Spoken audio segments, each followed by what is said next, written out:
ሚኒሊክ ጊዜም በኃይለ ሥላሴ ጊዜም የዘር ፖለቲካ አልነበረም። ዘር ነበራቸው ሰዎቹ ኦፍ ኮርስ ንጉሶቹ ዘራቸውም መዞ ግን የዘር ፖለቲካ ያራምዱ ነበር ማለት ስህተት ነው። የዘር ፖለቲካ የሚባለው እኮ ስልጣን ከያዙ በኋላ ህዝቦችን በዘር እንዲደራጁ ማድረግ፣ በዘር ስራ መስጠት፣ በዘር ስልጣን መስጠት ነው። እነ ሚኒሊክ እና ኃይለ ሥላሴ ይሄን አላደረጉም። መንግስቱ ኃይለማርያም ይሄን አላደረገም። እስከዛሬ በማንነታችን ስንገደል ኖረን አሁንኛ ብሔርተኝነታችንን ልናጠናክር ስንል በእኛ ጊዜ ነው የብሔር ፖለቲካ ይቁም የምትሉት ምናምን የምትሉም ልትኖሩ ትችላላችሁ።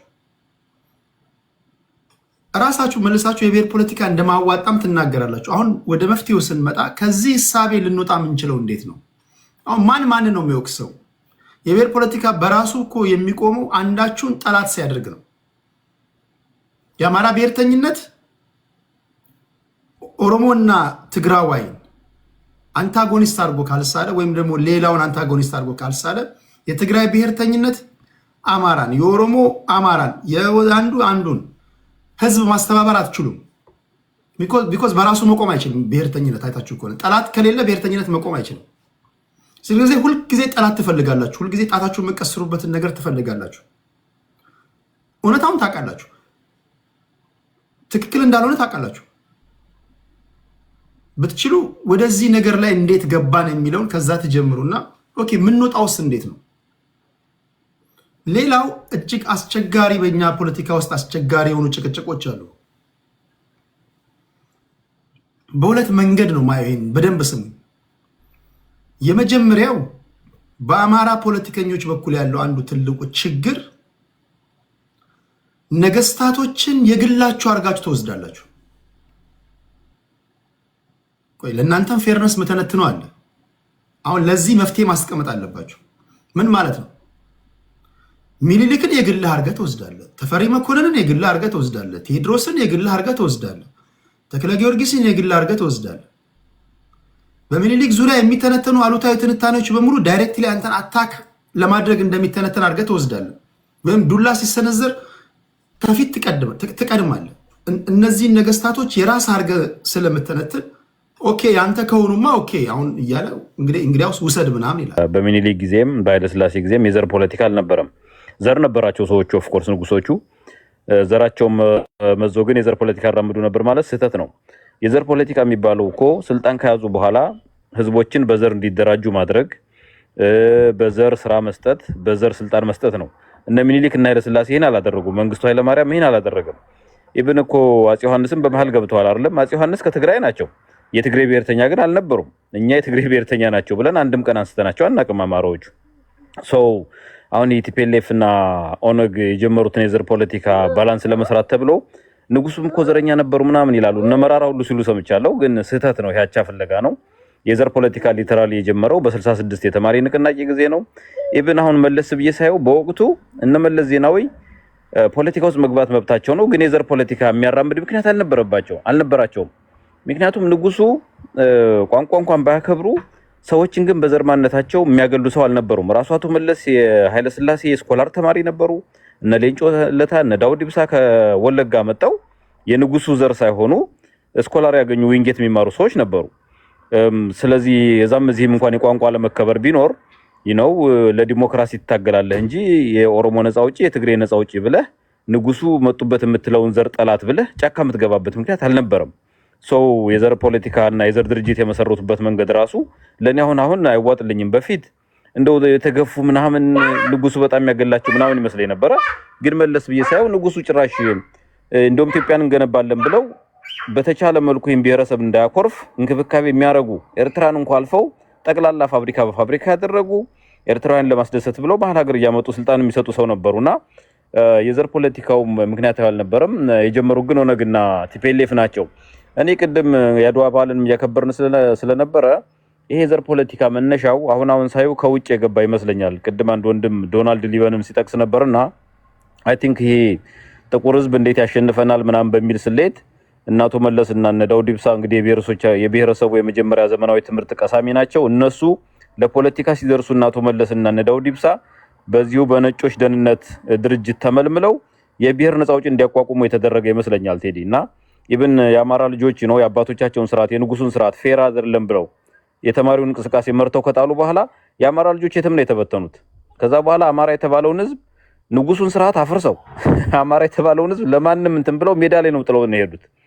እና ይሄ የዘር ፖለቲካ የቲፒኤልኤፍ እና የኦነግ ከአማራ ተወላጆች ውጪ የኢትዮጵያ ፖለቲካ እንዲያስታስቦበት እኔ በዌስተርንስ ካንትሪ የተሰራ ይመስለኛል። እና አቶ መለስ የህክምና ትምህርታቸውን አቋርጦ የገቡትም ለዛ ይመስለኛል እንጂ ዝም ብለህ በደመ ነፍስ ህክምናን የሚያክል ትምህርት በ66 ዓመተ ምህረት አቋርጠ ትግሬን ነፃ ላወጣ ነው ብለህ ጫካ የምትገባ አይመስለኝም። ፕሮሚስ ተደርጎላቸው በስነ ስርዓት እንዲያደራጃቸው ሆነው ነው የገቡት። በሲአይኤ ተከፍሏቸው ነው የገቡት። ከዛ በኋላም ሾ ሳይወጋቸው 17 ዓመት ተዛው በረሃ ቆዩ እንጂ መጣው ስልጣን ይዘዋልና ከመጡም በኋላ ኢትዮጵያን በዘር ነሸነሸኑት። ባይዘወይ በዘር ብቻ አይደለም ያደራጁን፣ ኢትዮጵያን በመሬት ርስት ነው የተከፋፈሉት። ባይዘወይ ርስት ሲከፋፈሉ አማራ የለበትም እንጂ ለትግራይ ከኢትዮጵያ ላይ የሚችሉትን ቆንጥረው ወስደዋል። ኦሮሞ የሌለበትን ሁሉ ኦሮሚያ ብለው ሰጠውታል። ከዛ ኦሮሚያ የተባለው መሬት የኦሮሞ ነው፣ ከዛ ውጭ ያለው ሰፋሪ ነው ብለው ህግ አውጥተው ደንብ አውጥተው ነው የሰጡት። እና የርስት ክፍፍል ነው ያደረጉት። ኢትዮጵያ እንዲቀራመቱ አድርገዋል። የባህር በር እንዳይኖረን ደግሞ አድርገዋል። አሰብን የሚል ነፍጠኛ ነው የሚል ታፔላ ሁሉ ለጥፈው ነው ሲያደርጉ የኖሩት። እና ይሄን የዘር ፖለቲካ ከውጭ የተጫነባቸውን አምጥተው ኢትዮጵያ ላይ ፈጽማሉ ብዬ ነው የማስበው። ሰው ተጠያቂው ኦነግና ቲፒኤልኤፍ ናቸው። አማራ እዚህ ውስጥ የለበትም። ከ10 ዓመት በፊት እኮ እኛ ፖለቲካ ብለን እኮ ስንናገር ነፍጠኛ ተስፋፊ ምናምን ነበር የምንባለው አይደል እንዴ? ሰው ትላንትና ነፍጠኛ ሲሉን የነበሩ ሰዎች ዛሬ የዘር ፖለቲካው ችግር ሲያመጣና ሊያጠፋፋን ጫፍ ላይ ሲያቆመን አማራውም የዘር ፖለቲካው ውስጥ አለበት ብሎ መክሰስ ትክክል አይደለም። ከአንዱ ጎራ መድቡን፣ ወይ ከነፍጠኛው አድርጉን ወይ ከዘረኞች አድርጉን። ዘረኛው ደግሞ እኛ ስላልሆን ወደ ኋላም ስለመጣን ኢቭን እኮ ዘረኝነትን ለመጽሐፍ ብለንም አማራ ስትሉን እኮ አማራ የለም ብለን ሁሉ ቴዲ እኔ ሰማያዊ ፓርቲ አባል ነበርኩ የዛሬ 10 ምናምን ዓመትና አንዱ እንትናችን አማራ የሚባል የለም ነው እኔ ዘር ፖለቲካ ለማስቀረት ሰው ይሄን ሁሉ መስዋዕትነት የከፈለን ህዝብ ዛሬ መልሳችሁ አማራም ወይም ንጉሶቹም የአማራ ዘረኛ ነበሩ ስትሉ ትንሽ ለመታረቅም ለማስታረቅም የሚበጅ ነገር አይደለምና እኛ ከዘር ፖለቲካው አልነበርንበትም። የዘር ፖለቲካውን ያመጣችሁት እናንተ ናችሁ።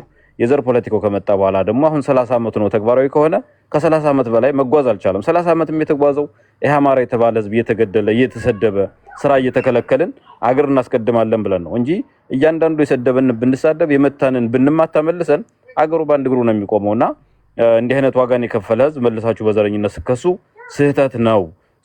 የዘረኝነቱን ፖለቲካ እኛ መስሎን እየተገፋን መስሎን ጀምረነዋል። አሁን አገር እያጠፋ ስለሆነ ይቅርታ ብላችሁ ለመታረቅ ብትመጡ አክሴፕት እናደርጋችኋለን። ከዛ ውጭ ግን ቴዲ ዝም ብለህ እንግዲህ አምሮዬን እንድናገር ከፈቀድክልኝ ኢትዮጵያ ውስጥ ያለው ፖለቲካ የቋንቋ ጭቆና ወይም የብሔሮች ጭቆና አይመስለኝም። እኔ የብሔር ብሔረሰቡን ስነ ልቦና መጠናት ያለበት ይመስለኛል። አሁን አቶ መለስ ፖለቲካ ብለው ሲጀምሩ ፖለቲካ የኤሊቱ መግባቢያና የኤሊቱ መታገያ ሜዳ መሆኑ ቀርቶ የብሔረሰብ ጠብ አድርገውት ነው ያረፉት። የብሔረሰብ ጠብ እስከታች ድረስ ደም ያለበትን የትግራይ ተወላጅ አደራጅተው አጌንስት አዘርስ አድርገው ብሔር ለብሔር መጋደያ አድርገው ነው ያረፉትና ይሄ ስነ ልቦናቸው መጠናት አለበት። አሁንም ከዛ አልወጣም የትግራይ ፖለቲካ። ያው እዚህም እዛም ውርውር የሚላሉ እንጂ በስነ ስርዓት ቲፒኤልኤፍን የሚተች የትግራይ ተወላጅ የለም። ኦሮሞዎቹም እንደዛው። ይሄ ፖለቲካና የአማራ ህዝብ የሚያራምደው ይሄ ግለሰባዊ የሆነ ፖለቲካ ሊበራል የሆነ ፖለቲካ ለምሳሌ ዶክተር አብይ ከኦሮሞ ሲመጡ ኢትዮጵያ ብለው ኢትዮጵያን ማነው አብይ እንዴት እንደደገፍናቸው ታውቃለህ። ይሄን የሚያራምድ ማህበረሰብ እንደው ትንሽ እነሱም ቀድመው ሊሆን ይችላል ወይኛ ቀድመናቸው ሊሆን ይችላል። የተለያየ ሌቭል ላይ ያለ ይመስለኛል። ሶሪ እንግዲህ አሁን ደግሞ ትምክተኛ ምናምን ብላችሁ እንዳትወርዱብኝ፣ ግን እኔ ግን እንደዛ ይታየኛልና እኔ ጭቆናው ኑሮ ሳይሆን በቃ የመረዳት እንትናችን የተለያየ ሆኖ ይመስለኛል በዛ ሌቭል ብናየውና ነገሮች አሁን ስለተወሳሰቡ በጣም ስለተገፋፋን አይዳውት አሁን የዜግነት ፖለቲካ ይምጣ ቢባልስ አሁን የፈሰሰው ደም የተፈናቀለው ህዝብ የታገተው ምናምን እንዴት ነው ፍትህ ሊያገኝ የሚችለው? እንደው ጋይስ እስኪ አሁን ስታስቡት እኮ ባለፉት 7 ዓመታት ትንሽ አስቸጋሪ ሁኔታዎችን ያለፍነውና እሱም ቢታሰብበት ጥሩ ነው። የሚሆነውን እንግዲህ አብረን ያለን የአማራ ፋኖም ስልጣን ሲይዝ ብሔርተኛ ሆኖ መቀጠል የለበትም። በኔ ሐሳቤ ኢትዮጵያዊነትን ማቀንቀን አለበት ሀገር የሚያስተዳድር ከሆነ። ያለበለዚያ ግን የአማራ ህዝብ ያለፉትን ጊዜያቶች አስበው ሰብሰብ ብሎ ብቻውን ቢኖር የሚሻለው ይመስለኛል። ቴንኪው ስላስገባኝ ቴዲ። እንግዲህ አይ ቲንክ መልዕክቱ ግልጽ መሰለኝ። ከቀኑ ጋር አያይዞ ከአድዋ ጋር ስለሆነ አድዋን ታሪክ የጻፉት የኢትዮጵያ ብሔር ብሔረሰቦች ናቸው። በጋራ አንድ ሆነው በአንድነት ተጠራርተው በአንዲት በአጭር በ4 መስመር አዋጅ ወረኢሉ እንገናኝ በምትለዋ አዋጅ ባህልህን ሊቀይር መሬትን እንደ ፍልፈል እየሸረሸረ እየመጣ የሚለው የገለጸውን የገዢ ቡድንን ገልጾ በኢትዮጵያን ሕዝብና በንጉሱ መካከል ያልተበዳደሉ መሆኑን ገልጾ ህዝቡም እንዳልበደለው ንጉሱም እንዳልበደለው ገልጸው አሁን ግን በወቅቱ የነበረውን ችግር፣ ረሃብ፣ ቸነፈር ከብቶች ያለቁብኝ መሆኑን ታግሼ ብታገሰው እንደ ፍልፈል አፈር ገፍቶ መጣ ያለውን የጣሊያን ገዢ መደብ መጥቷልና ወረኢሉ እንገናኝ ብሎ ያለውን ያንን ብሔር ብሔረሰብ በጋራ ዘምቶ በ6 ሰዓት ጦርነት ያስመዘገበው ነው የአድዋ ድል። የሰው ልጅ በነጭና በጥቁር መካከል እኩልነትን መርህ በዩናይትድ ኔሽንስ ቻርተር ላይ እንዲመዘገብ ያደረገ የአድዋ ድል ውጤት የሰው ልጅ እኩል ነው የሚለውን መርህ ለዓለም አስተዋጽኦ ያደረገውን የድል አስደናቂ የድል ያስመዘገብ ነው በህብረት ነው፣ በአንድነት በመቆም ነው። ግን አሁን ስናከብር አናፍርም። ለአድዋ ድል እንኳን አደረሰ እንላለን። እልም ያለ ብሔርተኛ ሆነን ከብሔሬ ውጭ ወደ ውጭ እያን አድዋን ደግሞ ያለ ቦታውን ጠቅሳለን። ስለዚህ አድዋ ተሸማቆ አየው ቴዲ አፍሮ።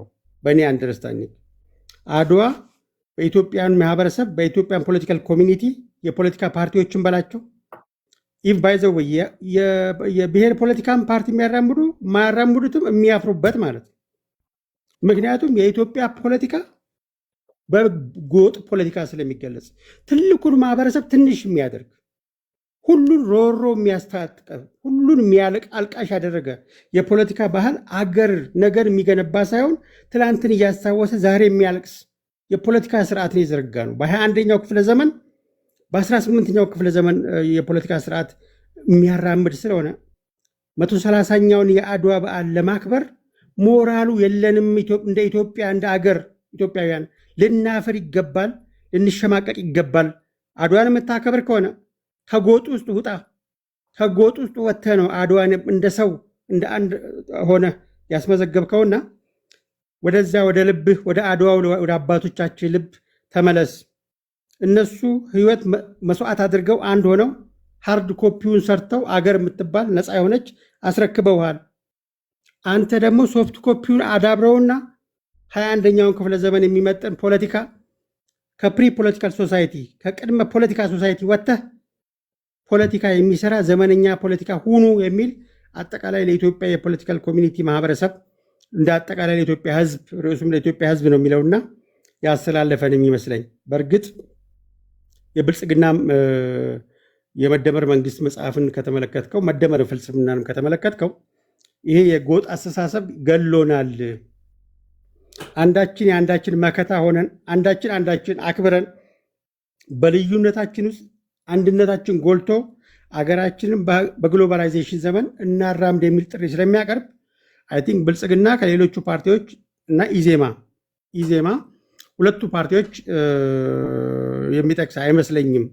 እንደንትኑ ግን እነሱ ባያራምዱትም አሁን ሁላችንም ባለንበት ጀኔሬሽን ስለሆነ የጎጥ ፖለቲካ የሚራመደው እንደ ኢትዮጵያ የኢትዮጵያ ፖለቲካ ምስል ምን ይመስላል ቢባል ከውጭ ወደ ውስጥ የሚመለከቱን ፖለቲካችን እጅግ ኋላ ቀር፣ አልቃሻ፣ በውሸት ላይ የተመረኮዘ፣ እውነትን የማይወድ፣ እውነትን መጋፈጥ የማይፈልግ፣ ሁል ጊዜ ሮሮዝ መደበቅ የሚፈልግ የፖለቲካ ኃይልን የሚያሸማቅቅ ሁል ጊዜም 17 ዓመት ሙሉ ብቻውን ሲታገለው የነበረውን አይነት ስርዓት አሁንም በድፍረት የታገለውና እኔ ለቴዲ አፍሮ ሃትስ ኦፍ ብያለሁ።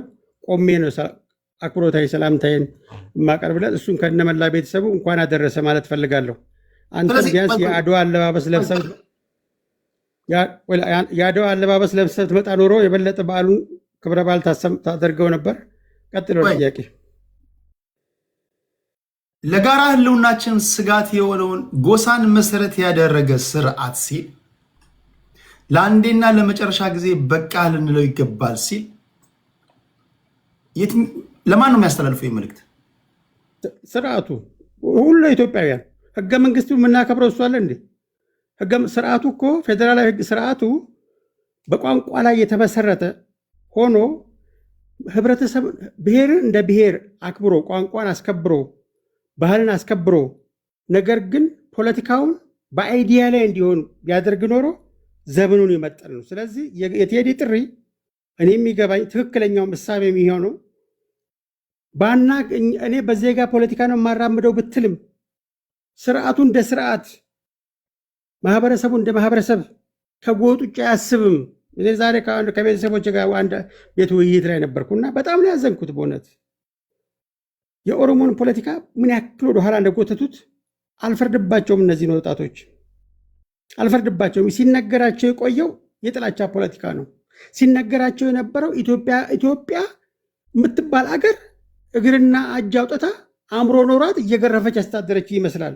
አንዴ ቃል። ስለዚህ ከዚህ ትልቅን ትንሽ ከሚያደርግ የፖለቲካ ሀሳቤ ወጥተን ትንሽን ትልቅ የሚያደርግ የፖለቲካ ሀሳቤ ውስጥ ልንገባ ይገባል። እሱም ሰው የሚሸት ማለት ነው። የቴዲም ጥሪ ሰው የሚሸት ፖለቲካ እንስራ። ለሺህ ዘመናት ስነ መንግስት የነበረን አገር ትልቁን ትንሽ የሚያደርግ የፖለቲካ ስርዓት መጓዝ ሊያሳፍረን ይገባል። አሁንም የቴዲን ጥሪ ይቀበላለሁ። ለአንዴና ለመጨረሻ ጊዜ ይሄንን ወደኋላ የሚጎተትን የፖለቲካ ስርዓት ልንገታው ይገባል። አድዋን የምናከብር ከሆነ የአድዋ ልጆች ከሆን አስተሳሰባችንም አድዋዊ ሊሆን ይገባል የሚል ነው። መልካም የአድዋ ክብረ በዓል እንዲሆን እመኛለሁ። ክብረት ይስጥልኝ። ስለዚህ የቴዲ አፍሮ ጽሁፍ በነገራችን ላይ ሪኩዌስት የምትልኩ ሰዎች 130ኛውን የአድዋ ድል አስመልክቶ ቴዲ አፍሮ የጻፈውን ጽሁፍ ያነበባችሁ መሆን መቻል አለባችሁ። የሸገር ጁንታው አንብበዋል የቴዲ አፍሮን መግለጫ። እንግዲህ በዚህ አጋጣሚ አሁን የተነሳሁት ያው ከስራ ውጪ አንብበህና ችግር የለውም። አንብበህ ሪኩዌስት ላክልኝ ችግር የለውም። እሺ ምን ላይ ነው ማገኝ? ቴሌግራም ላይም አለ እኔ ጋር ወይም ደግሞ ራሱ ቴዲ አፍሮ ኦፊሻል የፌስቡክ ፔጁ ላይ አለ። የሱ ፌስቡክ ላይ አለኝ። የሱ ፌስቡክ ተጠቀሙ። ከሁለት አንዱ ላይ ታገኘዋለህ። ለማንበብ እንዲመቻችሁ ቴሌግራም ላይ አስቀምጬላችኋለሁ። ቴዲ ሐዋሳ የቴሌግራም ቻናል በዛውም እዛ አባል ሁኑ። ካልሆነም ደግሞ ቴዲ አፍሮ የኦፊሻል የፌስቡክ ፔጁ ላይ አለ። የቴዲ አፍሮ ጽሁፍ ለማን ነው? ለብሔርተኞች ነው። አሁን ላለው መንግስት ነው። ከብሔር እሳቤ መውጣት አለብን። ይሄ ለአንዴና ለመጨረሻ ጊዜ በቃ ይሄ ስርዓት በቃ ሊባል ይገባል ሲል ለማን ነው እያስተላለፈ ያለው? እሺ ዘብር 100 እንዴት ነህ? ቴዳዬ ያለው ለኩዊን እና ለቢን ያሳልፍልኝና መጨረሻ ላይ ይጠቀማሉ አባቴ። እሺ ኩዊን አደረሰን። ቴዲ ሲጽፍ እሱ ጸሐፊ ነው፣ ጥሩ ጸሐፊ ነው። ቴዲ የተናገረው የሚመስለኝ ሳይሆን በእርግጠኝነት ለዚህ ላለንበት መንግስት ነው። ልክ ነው ልክ አይደለም የሚለው ብዙ አከራካሪ የሆነ ትንሽ ሊያነሳ ይችላል። ግን እንግዲህ እኔ ይህን መንግስት ደግፋለሁ ብዬ አስባለሁ። ስደግፍ ግን የማልደግፋቸውም ነገሮች ይኖራሉ። እንዴት ለዚህኛው መንግስት ሊሆን ይችላል የሚለው በዘር ላይ የተመሰረተ አገዛዝ ነው ያለው። ምንም የማንከራከርበት ጉዳይ። ጠቅላይ ሚኒስትሩ ሲመረጡ አንቀጽ እኔም ጭምር አንቀጽ 39 ይወጣል ብዬ ነበረ በተስፋ የጠበቅኩት። ያ ምንድነው? በዘር ላይ የተመሰረተ አንቀጽ ስለሆነ ቴዲ ሁልጊዜ ኢትዮጵያን አንድነት አቀንቃኝ ነው። በዘፈኖቹም አይተናቸዋል፣ በሚጽፋቸውም አይተናቸዋል። እኔም የኢትዮጵያን አንድነት ደጋፊ ነኝ። የዘር አቀንቃኝ አይደለሁም። ዘር ብዙ አገሮች በአሁኑ ሰዓት የማይጠቀሙበትን አመራር ነው እየተከተልን ያለ ነው። እያጠፋን ያለው አዲስ አበባ ሰላም ነው። አዲስ አበባ አምራለች። እንዲሁም አንዳንድ ክፍለ ከተማዎች ሌሎች ሀገሮች ማለት በሌላ ክፍለ ሀገር ውስጥ ያሉት ታድገዋል ይባላል። ግን ማደግ ምንድን ነው? ከተማ መስራት በጣም ጥሩ ነው። ብዙ ወደኋላ ቀርተናል። እየተሰራ ነው አሁን ያለው ያምራል። ግን የሰው ልጅ ኤግዚስተንሱ ጥያቄ ውስጥ ከወደቀ የከተማ ማጌጥ ማማር ምንም ነገር እናፈርሰዋለን ማለት ነው ስንዋጋ። እና ጠቅላይ ሚኒስትሩ ይሄንን አያስቡበትም ይፈልጉታል የሚለውን አላምንም። ዘረኛ ናቸው ወይም ደግሞ የዘር እንትን አቀንቃይ ናቸው አይደለም። አይመስለኝም። ግን ለምርጫ ይጠቀሙበታል። ምናልባት ይጠቀሙበት ይችላሉ። ከዚህ እየጠቀመ ስለሆነ እየጠቀመ ነው እና ቴዲ ኢትዮጵያን ነው የሚለው ዛሬ እየተመራ ያለውን መንግስት። ምንም እንኳን ብዙ ቁርሾ ቢኖረውም ከኢህአዴግ ጋር ዛሬ ስለነሱ የሚያወራበት ሰዓት አይመስለኝም። በትክክል ይሄንን ስርዓት እንጣል ብሎ ነው የተናገረው። ይሄ ስርዓት ደግሞ አሁን ያለው መንግስት ነው። ብንወድም ባንወድም ኦሮሞማ ነው፣ የኦሮሞማ መንግስት ነው። ይሄ የሚያስከፋችሁ ሰዎች ልትኖሩ ትችላላችሁ፣ ግን እውነት ነው። ብዙ የማይገለጹ የማይነገሩ ብዙ ስራዎች ይሰራሉ። ይሄንን እንግዲህ ካቢኔቱ ወይም ደግሞ በላይ ያለው መንግስት ነው ይሄንን ማስተካከል የሚችለው እንጂ እሱ እዛ ላይ ቁጭ ብሎ መንግስት እዛ ላይ ቁጭ ብሎ እየተሰራ ያለው ነገር አያገባኝም ወይም አላውቀውም ቢል ተቀባይነት አያገኝም። ይሄ ለምርጫ ይመቻቸዋል። አዎ እየተመቸ ነው፣ ይመቻል። አገዛዙ በታትኖ በመግዛት ማሸነፍ ይቻላል። አዎ አንዴ ቃልሽ። ሌላው ደግሞ ይቅርታ፣ ሌላው ደግሞ ግሩፕ አለ ለምንለው፣ አሁን ለምርጫ ግሩፕ አለ ለምንለው፣ ሌላ ግሩፕ የለም። አንድ ግሩፕ ነው ያለው። ሄዶስ ለመምረጥ ማነሳሳት ይቻላል። ሌላ ከተማ ውስጥ አይቻልም። ለምን? በዘር ላይ ተመሰረተ ስለሆነ መንግስት እና ይሄ ነው ብዬ ነው ማምነው። አመሰግናለሁ። ኦኬ ቴዳ መቀጠል እችላለሁ። ወደ ዘብር እንሂድ። እኔ የቴዲ አፍሮን ጽሁፍ እኔን አሁን ብትጠይቁኝ የብሔር እሳቤ ውስጥ ላላችሁ በሙሉ ብሔራችሁን ፍሬም አበጅታችሁ ፖለቲካ ላደረጋችሁ በሙሉ ለናመዶ ነው፣ ባጭሩ ለናመዶ ነው፣ ለብሔር ፖለቲካ አራማጆች ለእናንተ የጻፈው ነው። እኔ በተደጋጋሚ የምምለው ብዙ ሰዎች ብሔር ፖለቲካ ሊሆን አይችልም እያሉ ለሚናገሩ ሰዎች ብሔርን ጭማዳ ሲይዘ ወይም ፍሬም አበጅተ ካለፉት ጊዜ ጀምሮ ስትጋደል፣ ስታፈናቀል፣ ሰው ንጹሐን ስትገድል፣ አሁንም ከዚህ ሳቤ ላልወጣኸው አመዶ ለእናንተ ነው የሚመስለኝ። ጽሁፉ ሰቅዞ የያዘን ይሄ ነው ምናምን ሲል ካላችሁበት ሳቤ እንውጣ ነው እያለ ያለው። እንደዛ ነው ይመስለኝ። እሺ ወደ ዘብር ሊድ። ዘብር ምን ትላለህ? ቴዳ አመሰግናለሁ ውድ ወንድሜ፣ በጣም ነው ማከብር። በዚህ አጋጣሚ ከስንት ልመናና ከስንት ጊዜያት በኋላ ነው ያንተ ቤት እድል ያገኘ ነው። ቴዲ ከሰጠኝ ደቂቃ ውስጥ 2 ደቂቃ ወስጄ መናገር የምፈልገው ነገር ምንድን ነው? በአንተ ዙሪያ ነው። ወንድም አለም በምታካሄደው ነገር ፈጣሪ ከጎን ይቁም። ማንም እየረዳህ ባይሆንም ቤትህን ከፍተህ ኢትዮጵያውያን በምታደርገው ነገር በጣም አመሰግናለሁ። ግን ወንድሜ ባለፈ ስትናገረው ደስ ብሎኛል። አጥብቀህ እንድትሄድበት የምፈልገው ነገር አንድ ነገር አለ። እኛ መሀል ሰፋሪ የሆንን ሰዎች አለን። የብሔርን ፖለቲካ ማንደግፍ፣ መንግስትም ሲያጠፋ ጃስ የምንለው እኛ አለን። በኢትዮጵያዊ ጉዳይ ላይ በናሽናል ኢንተረስት ጉዳይ ላይ ሲወራ የብሔር ፖለቲከኞችን እባክህ ታስገባት ሄዱ። በፈጣሪ ስም በቃ ገለል አድርጋቸው። በኢትዮጵያዊነት ብቻ የሚያወራ የፈለገው እምነት ይኑረው አይመለከተንም። በኢትዮጵያዊነት የሚያወራ ሲሆን ግን ከሻቢያ ጋር በሚደረገው ከሌላም ሀገር ጋር ከእነሱ ጋር ውይይት ይደረግ። ከስር የምንቀመጥኛ እንሸማቀቃለን። ቴዱ በሰቀቀን ነው የምናልቀው። ግራ ነው የሚገባን ይሄ ነገር። ወንድሜ በቻልከው አቅም ከእነሱም ተነጋግረህ ብታስተካክለው ደስ ይለኛል። በተረፈ ለማንኪያ ነገድ አባሎች እድል እየተሰጠን አይደለም። እዚህ ቤት ክስ ቢኖረን ይሄ ክስ ነው ያለን። እኛ መሀል ሰፋሪዎች ምንም ዞር ብሎ የሚያየን የለም። ብታየን ብዬ አስባለሁ። ወደ ቴዳዬ ወደ አንተ ሞክሼ ስዞር እኔ መንጋው እንድትረዱት የምፈልገው ነገር ቴዲ አንድ ቁጥር ሲጽፍ አንድ ማይነስ ነው፣ አንድ ኔጌቲቭ ነው፣ አንድ ፖዚቲቭ ነው። 7-8 ቦታ በታት ነው የሚጽፈው። ቴዲ የጽሁፍ ሰው ነው። ጽሁፍ ማለት ደግሞ ብዙ ነገር በትንሽ ቋንቋ የምትገልጽበት አቅም ኪነጥበብ ማለት ነው።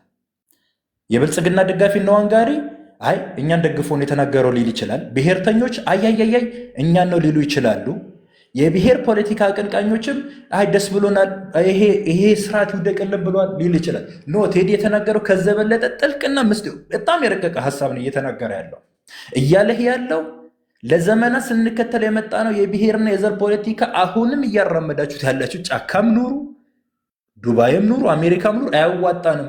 ሌላ መንገድ ቀይሰህ ናህ እያለ ነው። አንድ በሁለተኛ መንገድ ለገዢው ስርዓት ይሄ እየተከተልክ ያለው መንገድ አንተም በዘር ነው ያለኸው እያለህ ነው። በአጠቃላይ ቴዲ አፍሮ እየተናገረ ያለው ምንድን ነው? ሀሳቡን ጨመቅ አድርገህ ስታወጣው ቴዶዬ መጪው ጊዜ በዘር ተደራጅተህ የምትመጣ እኔን የምትወክለኝ የለህም ነው። በአጠቃላይ የዘር ፖለቲካ የምታራምድ ትላንትና ያድዋን ድል አንስቶ ይሄን ሲያነሳለህ ይሄን ስርዓት እየተቃወምልኝ ነው ማለት ነው ብለህ ነው ጫካ ቁጭ ያልክ ወንድሜ፣ ደስ ሊል አይገባም። አንተን እየተቃወመህ ነው። እዚህ 4 ኪሎ ድርሽ እንዳትል አልፈልግህም እያለህ ነው። ይሄ ስርዓት ያለ የዚህ ስርዓት ደጋፊዎች ደግሞ አይ እኛን አልተናገረን ድሮ ያድዋ ድል አብሲት ከቂ እንጀራገጊ ኖ አንተም እየተናገረህ ነው። አንተ ማመጣጥህ በዘር ፖለቲካ የተዋቀረ የተደራጀ በዛ ሀሳብ ውስጥ የመነጩ ሰዎችና እናንተ ናችሁ እያላችሁ ነው። ቴዲን አፍሮ ወደ ሆነ ጎጥ ልታስይዘው አትችልም። የሆነን ጎራ ወስደ የእነንተና ልትለው አትችልም። ቴዲ የህዝብ ልጅ ነው። የሚጽፈው ነገር ያውቃል፣ የሚናገረው ነገር ያውቃል። ቴዲ አፍሮ አውቃለሁ እኔ ደፍሬ መናገር የምችለው ነገር ቴዶዬ ወጥቶ ከመንግስት ጋር ፊት ለፊት ሊላተምል አይችልም። ህዝብም ሊያስቀይም አይችልም። ቅድም እንደነገርኩ ነው። የተወሰነ አረፍተ ነገር ይጽፍልሃል፣ ሙሉን ማለት የፈለገውን ነገር ቁጭ ያደርግልሃል። ይሄ ነው ግልጽ በግልጽ አማርኛ። ዋንጋሪ ወንድሜ አንተ ባየህበት መነጽር ደስ ይላል። እኔ የሚያረኩት መነጽር ያንተን መነጽር ማየት ነው የምፈልገው። ያንተን ገዝቼ በጣም ማከብርህ ፖለቲከኛ ነህ ወንድሜ፣ እድሜ ይስጥልኝ። ግን ምንድነው ማለት የምፈልገው ከዚህ በኋላ ላይ እንደ ወጣት እኛ ወጣቶች በተለይ በ40 እና በ30 መካከል ያለን ወጣቶች በምንም አይነት መንገድ ይሁን የዘር ፖለቲካና ጦርነትን አስቀርተን የምንሄድበት መንገድ ደም ያፋሰን የመጣንበት ስርዓት በሙሉ ይሄ ነው ያለው። ገዢውን ፓርቲ እንዴት አድርገን ነው በሀሳብ ደረጃ የተለያየ መንገድ ተጠቅመን ማውረድ የምንችለው የሚለው ነገር ላይ ብንስማማ መልካም ነው እንደ ኢትዮጵያዊ። ለምን ከዚህ በላይ አንሙት? ሻቢያ 3 ሚሊዮን ናት 4 ሚሊዮን ናት እያለን እኛም ወደዛ እየሄድን ነው። አልታወቃችሁም? ወደዛ ለመሄድን ደግሞ ድጋሚ ጦርነቶች እየደገስን ነው ነው እና ዝርዝር ሳንቲም ባንሆን ወደዛ ባንሄድ እንደ ወጣት ቁጭ ብለን ብንነጋገር መልካም ነው። ህወሓት እያራመደችው ያለውን እሱ ነገር ታውቀዋለህ ቴዶ። አንዴ መሰላ ላይ ክዳህ እንጂ ስትወድቅ የምትይዘው ነገር አታውቅም። ቴዳዬ እየተንጠላጠልክ የምትይዘው ነገር አታውቅም። እና ህወሓት እየሆነባት ያለው ይህ ነው። ያው ስታስበው ዓለም ላይ እየተፈጠረ ያለው ነገር አለ፣ ጂኦፖለቲክሱ አለ። ዓለም በሙሉ እኔን ትኩረት ይሰጠኛል ብላ ስትጠብቅ ዓለም በሙሉ በራሱ ስራ ነው ያለው። የራሷ መንገድ ትፈልጋለች። የፖለቲካ ሊቃን አላት፣ በዛው መጠን የወረዱም አላት። እንግዲህ ፈጣሪ ሀገራችን ይጠብቅልን ነው የምለው። ለሌሎቹ እድል ስጥና በኋላ እመለሳለሁ። አባቢ ከልብ አመሰግናለሁ። አንዳንዶቻችሁ ሁሉም ሰው በትንታኔው ሊያስደስት አይችልም። አንዳንዶቻችሁ መርጣችሁ መስማት ያለባችሁ ደህና መተህ አጨቀየኸው ምናምን የሚልም አለ። በቃ የሰዎችን ትንታኔ ማክበር አለባችሁ። ሰዎች የራሳቸውን አእምሮ ተጠቅመው ግራቀኙን አይተው የደረሱበት ጨምቀው አውጥተው አውርደው እኔ የሚመስለኝ ይሄ ነው እያሉ ያሉት። ስለዚህ አንዳንዶቻችሁ በእርግጥ ሌላውን ለማስደሰት ሊሆን ይችላል የምትተነትኑት። ምን ተነትነው ትንታኔ ሌላውን ለማስደሰት ሲሆን እኮ ነው እስረኛ ምን ሆነው። በነገራችን ላይ የብሔር ፖለቲካ ከክፉ ቫይረሶች ሁሉ ክፋቱ መሰላችሁ እናትና አባቶቻችሁ በነፃ ወልደዋችሁ ወይም በነፃነት ተወልዳችሁ በጭቆና ነው እንድትኖሩ የሚያደርጋችሁ። እራሳችሁ እኮ ተጨቋኝ ናችሁ። በጣም ያሰገው ነገር ጭቆና ውስጥ ነው ያላችሁት። ጭቆና ማለትም ማለት ነው እንዴት ነፃ የሆነ ሀሳብ እንኳን ማራመድ እኮ አትችልም። መንጋው ምን ይለኛል ትላለህ። ያገሉኝ ይሆን ያባሩኝ ይሆን ምን ይውጠኛል ብለህ መንጋውን በቃ ለማስደሰት ብቻ ትተነትናለህ ማለት ነው። እንዲህ ካለ እስር በራሳችሁ ጊዜ እጃችሁንና እግራችሁን በፈቃደኝነት ለታሰራችሁ ሰዎች ጸሎት ያስፈልጋል። ከእናንተ በላይ መፈታት ያለበት እኮ ሰው የለም። በራስች ዛቢያ ላይ የመሰለን እኮ እንደመተንተን እኮ ያለ ነገር የለም። በራስ ዛቢያ ለምሳሌ አሁን አንድ የአማራ ልጅ የትኛውን የአንድ አማራ ልጅ ስንቶቻችሁ ናችሁ በነፃነት የመሰላችሁ የምትነትኑ? ምን ይሉኛል ሳትሉ ያገሉኝ ይሁን ይሰድቡኝ ይሁን ሳትሉ አንድ የኦሮሞ ልጅ በነፃነት የምትነትናለ? ይሄ ሳቢ ይመቸኛል። ይሄ አይ ዶንት ኬር። የማንኪያ ነገድ አገለለኝ አላገለለኝ አላችሁ። የትግራይ ልጅ አላችሁ። እግዚአብሔር የሰጠህን አእምሮ ያንተን የንባብ ውጤት ጨምቀ አውጥተ አውርደ በነፃነት እኔ ይመስለኝ ይሄ ነው ብለህ የመንጋው እስረኛ ሳትሆን ምተነትናለህ ካለህ አንተ በጣም እድለኛ ነህ። ካለሽ እድለኛ ነሽ። አብዛኞቻችሁ ግን የብሔር ፖለቲካ አደገኛነቱ የመንጋው እስረኛ ያደርጋችኋል። ለዚህ ነው በእውቀቱ ስዩም መጀመሪያ ነፃ መውጣት ያለባችሁ እናንተ ናችሁ። ሌላውን ነፃ ለማውጣት ከመምጣታችሁ በፊት መጀመሪያ እናንተ ነፃ አውጡ። እስረኛህን ፈታ አንተ ነፃ አውጣ የሚል ግጥም አለው። እሱን አንብቡ። እሺ ወደ ከዚህ በላይ ሰው ባልጨምር ደስ ይለኛል። በቃ ወደ ቢኒ እንሄዳለን። ቢኒያችን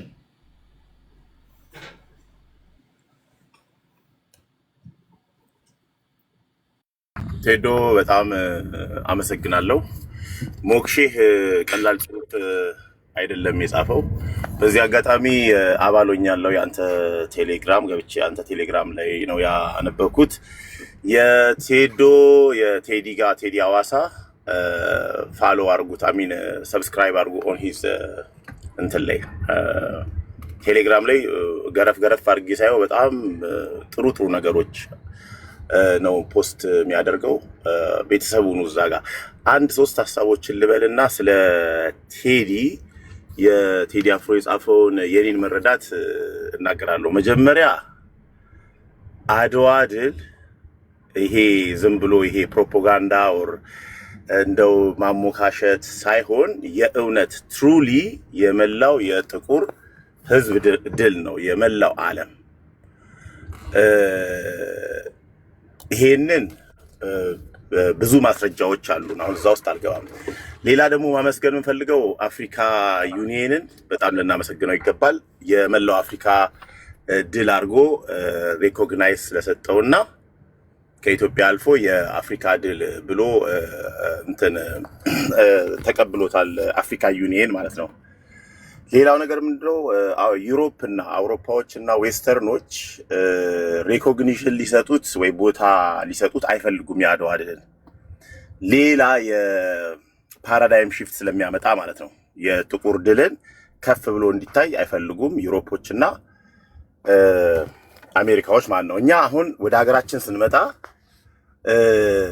አገር ውስጥ ያለው ይሄ መገደል፣ መፈናቀል፣ ሰው በማንነቱ ስፔሻሊ አማራው ኤቭሪዌር የሚገደለውን ችለነው ዝም ብለን የምናልፈው እዚህ የዘር ፖለቲካ ውስጥ ኮንቪንስ ሆነው ከገቡት ኮንፊውዝድ ሆነው የገቡት ስለሚበዙ ነው። አቤት ቀጥል ሶሪ ኦኬ ሶ ይሄንን ችለን የምናልፈው ማለት ነው። ይሄ ሁሉ ግድያ፣ የኢንተርናል ዲስፕሌስመንት፣ የሀገር ውስጥ መፈናቀል፣ መገደል፣ መታረድ፣ አማራውን ታርጌት ያደረገ ይሄ ሁሉ ነገር እንትን የሆነ አንደርስታንድ የምናደርገው ነገር አለ። ኤጌን ደግሞ አለው ኮንቪንስ ሆነው ከገቡት የዘር ፖለቲከኞች ይልቅ ኮንፊውዝ ግራ ገብቷቸው የገቡት ይበልጣሉ። ቴዲ አፍሮ እዚህ ጋር ለአንዴና ለመጨረሻ ጊዜ ያለው የኔ መረዳት ምንድን ነው? ሌላ አንድ ነገር ልጨምር። በፊት የኢትዮጵያ ባንዲራን ይጠሉ የነበሩ ሰዎች አሁን አንግበውት ማየታችን ለኛ ትልቅ ድል ነው። አሁን ፓርላማ ውስጥም አሉ፣ በመንግስት ሲስተም ውስጥ አሉ። የኢትዮጵያ ባንዲራን እያውለበለቡ ያው አዲስ እረኛ ነገር ሆኖ ከኛ በላይ ሲለጥፉ ምናምን ስናይ ለኛ ትልቅ ድል ነው። ለኢትዮጵያኖች ደስ ይለናል። ይምጡ፣ ሞር ይምጡልን ነው የምንለው። አሁን ጫካ የቀሩትም ገብተው የኢትዮጵያ ባንዲራን ሰንደቃችንን ቢያውለበልቡልን፣ ቢለጥፉልን፣ መኪናቸው ላይ ቢለጥፉ በጣም ነው ደስ የሚለን። ዋናው የቴዲ ቁልፍ ነገር ምንድን ነው? የስርዓት መፍረስን አይደለም እየተናገረ ያለው። ዋናው መልእክት ስፔሲፊካሊ አንቀጽ 39 ይነሳ ነው የቴዲ አፍሮ መልእክት። ሌላው ደግሞ የጎሳ የዘር ፖለቲካ በህግ ይታገድ እያለ ነው ለአንድና ለመጨረሻ ጊዜ እና በመላው ዓለም የተወገዘ ነው። ጽዩፍ የሆነው የዘር ፖለቲካ ይታገድ በህግ እያለ ነው። ያ ነው የቴዲ አፍሮ መልእክት እንጂ ይሄ ሁከት ማንሳት ስፔሲፊካሊ የሆነ ፖለቲካን ወይ ዘረኞችን ለመናገር አይደለም። በህግ ይታገድ ልክ እንደ ሌሎች ሀገሮች ጽዩፍ የተወገዘ ይሁን ነው። ከዛ በተረፈ ለሁላችሁም መልካም የአድዋ ድል በዓል። የአድዋ ድል በዓል የጊዜ ጉዳይ እንጂ የመላው የዓለም ጥቁር ህዝብ በዓል ተደርጎ ሪኮግናይዝ ተደርጎ መላው ዓለም ላይ ያለ ጥቁር ህዝብ እንደሚያከብረው ምንም ጥርጥር የለኝም። ኤቨንቹዋሊ አመሰግናለሁ። ቴንክ ዩ ቢኒያም። ባላምበራስ ወደ እናንተ ልምጣ። ቴንክ ዩ ቴዲ። ለእኔም ለመጀመሪያ ጊዜ ነው የገባሁት፣ ቤት እንከታተላለሁ። ጥሩ ሀሳብ ነው እና እንደተባለው የአድዋ በዓል የጥቁር ህዝብ በዓል ነው። እውነት ለመናገር ትልቅ ድል ነው የተገኘው። ግን እንዳለመታደል ሆኖ የዘር ፖለቲካ ከመጣ በኋላ አይደለም የጥቁር ህዝብ ድል የኢትዮጵያም ድል መሆን አልቻለም። ሁሉም ቦታ እኩል አይከበርም፣ ሁሉም ኢትዮጵያዊ እኩል አየውምና አንዳንዱ ብሔርተኛ አጼ ምኒልክ ጦርነቱ ላይ አልተሳተፈም፣ አለት ውስጥ ተደብቆ ነበር፣ ቤተክርስቲያን ውስጥ ተደብቆ ነበር የሚል ቧልተኛ አለ። ኢቭን ትግራይ አካባቢ ሲመጣ የእናቶቻችንን እንቁላል በልቶ አያቶቻችን አስደንግጦ ዳርጎናል ብለው ሁሉ መጽሐፍ ጽፏል የትግራይ ብሔርተኞችና ይሄ አለመታደል ነው እውነት ለመናገር። በኦሮሞዎቹም በኩል አሁን እኔ ድላችን ነው ቢሉም እንደ ምኒልክ የሚጠሉት መሪ የለም። እኔ ዛማች አጼ ምኒልክ አሁን እንዳሉት ስርዓቶች ዘር ለይተው ከሳቸው ዘር ውጭ ያሉትን ጨፍጭፏል ብዬ አላምንም። በመጽሐፍም የለም በአፈታሪክም የለም። ሌሎችን አካባቢ እንደውም ሲያስተዳድሩና ሲያስገቡ እንደ ሃይማኖታችሁ እንደ ባህሪያችሁ ኑሩ ነው እንጂ ያሉት እኔን ምሰሉ ኦርቶዶክሱ ኑ እንዲበሉ እንኳን አሉ፣ ቋንቋም አላገዱም። እና እንዲህ አይነቱን ስልጡን ንጉስ ታላቅ ጀብድ በዚህ ምድር በምትባል ፕላኔት ላይ የፈጸሙ ንጉስ ብቻቸውን ከፈጣሪ ጋር ቆመው ያኔ ዩኤን የለ ምን የለ ሰብአዊ መብት የለ ምን የለ በሆነበት ሰዓት ላይ ያኔ መሰለ ድል ያመጡ ሰውዬ ይሄን ቆርጠዋል እንዲህ አድርገዋል እያሉ የሚያብጠለጥሏቸውና ስማቸውን ጠላሸት የሚቀቡት የትግራይና የኦሮሞ ብሔርተኞች ናቸውና ይሄ ነገር አሜን ያሳዝነኛል እውነት ለመናገር። የእሳቸውን ድልም ተከትሎ አይ ቲንክ አሁን ደግሞ እሳቸው ወጡበት የተባለው ነገድ ወይም አማራ አንተም እንደምታውቀው ፍዳችንን እየበላንበት ነው። እኔ ከነጩ ሚኒሊክ ድል ሲከበር ነጮችን አሸነፍን ምናምን በሚል ስሜት መከበሩን አልወደውም እውነት ለመናገር አልወደውም። ምክንያቱም ነጮቹ ጋር አንገት ለአንገት እንትን ማለቱ እኔ አማራን አሁንም ዋጋ ያስከፍለዋል ብዬ ስለምፈራ ጀስት ደበቅ ብሎ ውስጥ ለውስጥ ማክበሩ የተሻለ ይመስለኛል። ከዛ ውጭ ግን ወደ ቴዲ አፍሮ ጽሁፍ ስንመጣ በሳል ጽሁፍ ነው። አንድ ምልህ ፖለቲካ ማገናዘብ የሚችል ሰው ኢትዮጵያ ውስጥም አይደለም ሌላም ዓለም ላይ ፖለቲካ ስራ ብትባል የሚሆነው በዛ ነው እንጂ አንተ በዘር ተቧርነህ በሃይማኖት ተቧርነህ እኮ አንድ ሀገር ላይ እኮ ፖለቲካ የለም። ኢትዮጵያ ውስጥ እኮ ከ66 ወዲህ ያለው ትግል እኮ የፖለቲካ ሳይሆን እኮ ወንጀል እኮ ነው። በትግሬነት ተደራጅተህ አማራን ማጥቃት፣ በኦሮሞነት ተደራጅተህ ሳምበዲ ማጥቃት እኮ ዚስ ኖት እኮ ፖለቲክስ እኮ። እኔ ኢትዮጵያ በጣም ጠንካራ ሀገር ስለሆነ ይሄ ምንድነው የሚባለው ስትረስ የሚቋቋም ሀገር ስለሆነና እንደው በጣም ከስር ስለተገነባ ነው እንጂ እኮ ማንም ሀገር እኮ እንዲህ አይነት ፖለቲካ ቶለሬት ሊቋቋም እኮ አይችልምና ኢትዮጵያ ውስጥ ባለፉት 40 እና 50 ዓመታት ያለው ይሄ በኩልነት ስም የመጣ የብሔር ፖለቲካም አይደለም ወንጀል ነው። አንድ ቀንም ሊያደር አይገባውም፣ መታገድ ያለበት ነው። አብይ አህመድም ሲመጣ የአማራ ህዝብ የደገፈው ይሄን ኋላ ቀር የሆነ ወንጀል የሆነን ፖለቲካ ያስቆማል ብለን ነበር፣ አልሆነም። አብይ አህመድም ከቲፒኤልኤፍ ተምሮ እንደ ቲፒኤልኤፍ ኢትዮጵያ ትተከል እቻ ሀገር ምናምን ብል ችግር ስለሚገጥመኝ ኢትዮጵያ እያልኩ ማጠቃውን ህዝብ ላጥቃ ብሎ ዛሬ ባለፉት 7 ዓመታት አብይ አህመድ ከመጣ በኋላ እኔ ግልጹና መነግርህ ቴዲ አማራና ኦርቶዶክስ የተባለ እምነት ሀገር የለውም። ኢትዮጵያ አሁን ላያችን ላይ ፈርሳብናለች ለአማራዎቹ። ከአዲስ አበባ ጎጃም መስመር ሂደ ሳምበዲ ላይ ብትታገት የሚደርስልህ መንግስት የለም፣ ዜና አይነገርልህም፣ ድርጊቱ አይወገዝም። አርሲ ውስጥ የሁሉ ኦርቶዶክስ ሲሞት እንኳን ሰላማዊ ሰልፍ ማድረግና ምናምን ማለት የሃይማኖት አባቱ ወጥቶ ልጆች የታረዱብኝ ነው። ሃይማኖት ውስጥ አትግቡ ፖለቲከኞች። እሺ ሶሪ ያው እንግዲህ ፋክትም ስለሆነ ነውና በዜና መልስላችኋለሁ። ለውይይት ግን ሃይማኖት ውስጥ አትግቡ። እሺ እና የእምነት አባቱ ካልተከላከለ፣ የሀገሪቱ ፍትህ ካልተከላከለ፣ መከላከያ ሰራዊቱ ካልተከላከለ ይሄ ሀገር ላይ ፈርሷል ማለት ነው። አሁን አብይ አህመድ ያደረገው በኢትዮጵያ ስመጦ ኢትዮጵያን የአማራ ህዝብ ላይ እና የተወሰኑ እንግዲህ እንትን ላይ አፍርሶታል። አሁን ለኛ ይሄ ሀገር ኦልሬዲ ፈርሷል ብዬ ነው የማስበውና አሁን አብይ ጥሩ እየሰራ ነው የሚሉ ሰዎች አዲስ አበባና ሱባል የሚሉ ሰዎች የዚህን ህዝብ መጨፍጨፍ የሚደግፉ ናቸው። ትረስት ሚቴድ ያው አንተም ባህሪያቸውን ታውቃለህ ከኔ የተሻለ። ነገ ጧት ዘመነ ካሴ ወይም ሳምበዲ አማራ የተባለ ሰው መጥቶ 4 ኪሎ ቢገባ ምን ሊሉ እንደሚችሉ ታውቃለህ ፖለቲካቸውን። ነፍጠኛ እንዲህ አርጎ ዳውን ምናምን ብለው ያንኑ የተለመደ ነገራቸውን እንደሚቀጥሉ የተረጋገጠ ነውና እኔ አይዳውት በዚህ በመብትና በኩልነት ስም ያመጣ ነው የብሔር ፖለቲካ አገሩን ቦርቦሮ የበላው ይመስለኛል። እና የምጠይቅልኝ ጥያቄ ለትግሬ ኤሊት እና ለኦሮሞ ኤሊት ከአማራ ህዝብ ጋር ለመኖር የፈሩት ለምንድን ነው? እኔ እንደዛ ፍራቻ ነው የሚቻለኝ። አሁን የትግሬ ብሔርተኝነት የተቋቋመና የተመሰረተው አማራ ስለበደላቸው አይመስለኝም ቴዲ። እኛና ትግራዮች ወደ 700 ዓመት ታውቃለህ፣ ኢትዮጵያን ታሪክ አብረን ኑረናል። በአማራ ስር ሚኒሊክ ብቻ አይደለም ያስተዳድራቸው፣ ኃይለሥላሴ ብቻ አይደለም ትግራይን ያስተዳድረው፣ ማት የአማራ ንጉሶች ትግራይን አስተዳድረዋል። አንድም ትግራዋይ በትግራዋይነቱ ተነክቶ አያውቅም። እነሱም እየመጡ ስልጣን እየተጋሩ ነው የኖሩት። ኦሮሞችን ብትል ባለፉት 100 ዓመታት በሚሉት ታሪክ ሚኒሊክ በማንነታቸው አልነካቸውም። አፄ ኃይለሥላሴ በማንነታቸው አንድ ኦሮሞ ገደለ የሚባልበት ቀን የለም። እሺ። እና ይሄ በሆነበት ሁኔታ እንዲህ ያለ የመረረ ጥላቻ ውስጥ የገቡት ከአማራ ህዝብ ጋር ለምንድን ነው? አሁን የፖለቲካ ብቻ አይደለም፣ ህዝብ ለህዝብ ነው ጥላቻውና ስታገኛቸው የምትጠይቅልኝ ከአማራ ህዝብ ጋር አብራችሁ ለመኖር የፈራችሁት ለምንድን ነው? ጭቆና ከተባለ ወያኔ በ27 ዓመት አማራን የጨቆነውን ያክል አማራ ትግራይን ለ700 ዓመት ሲገዛ ጨቆኖት አያውቅም።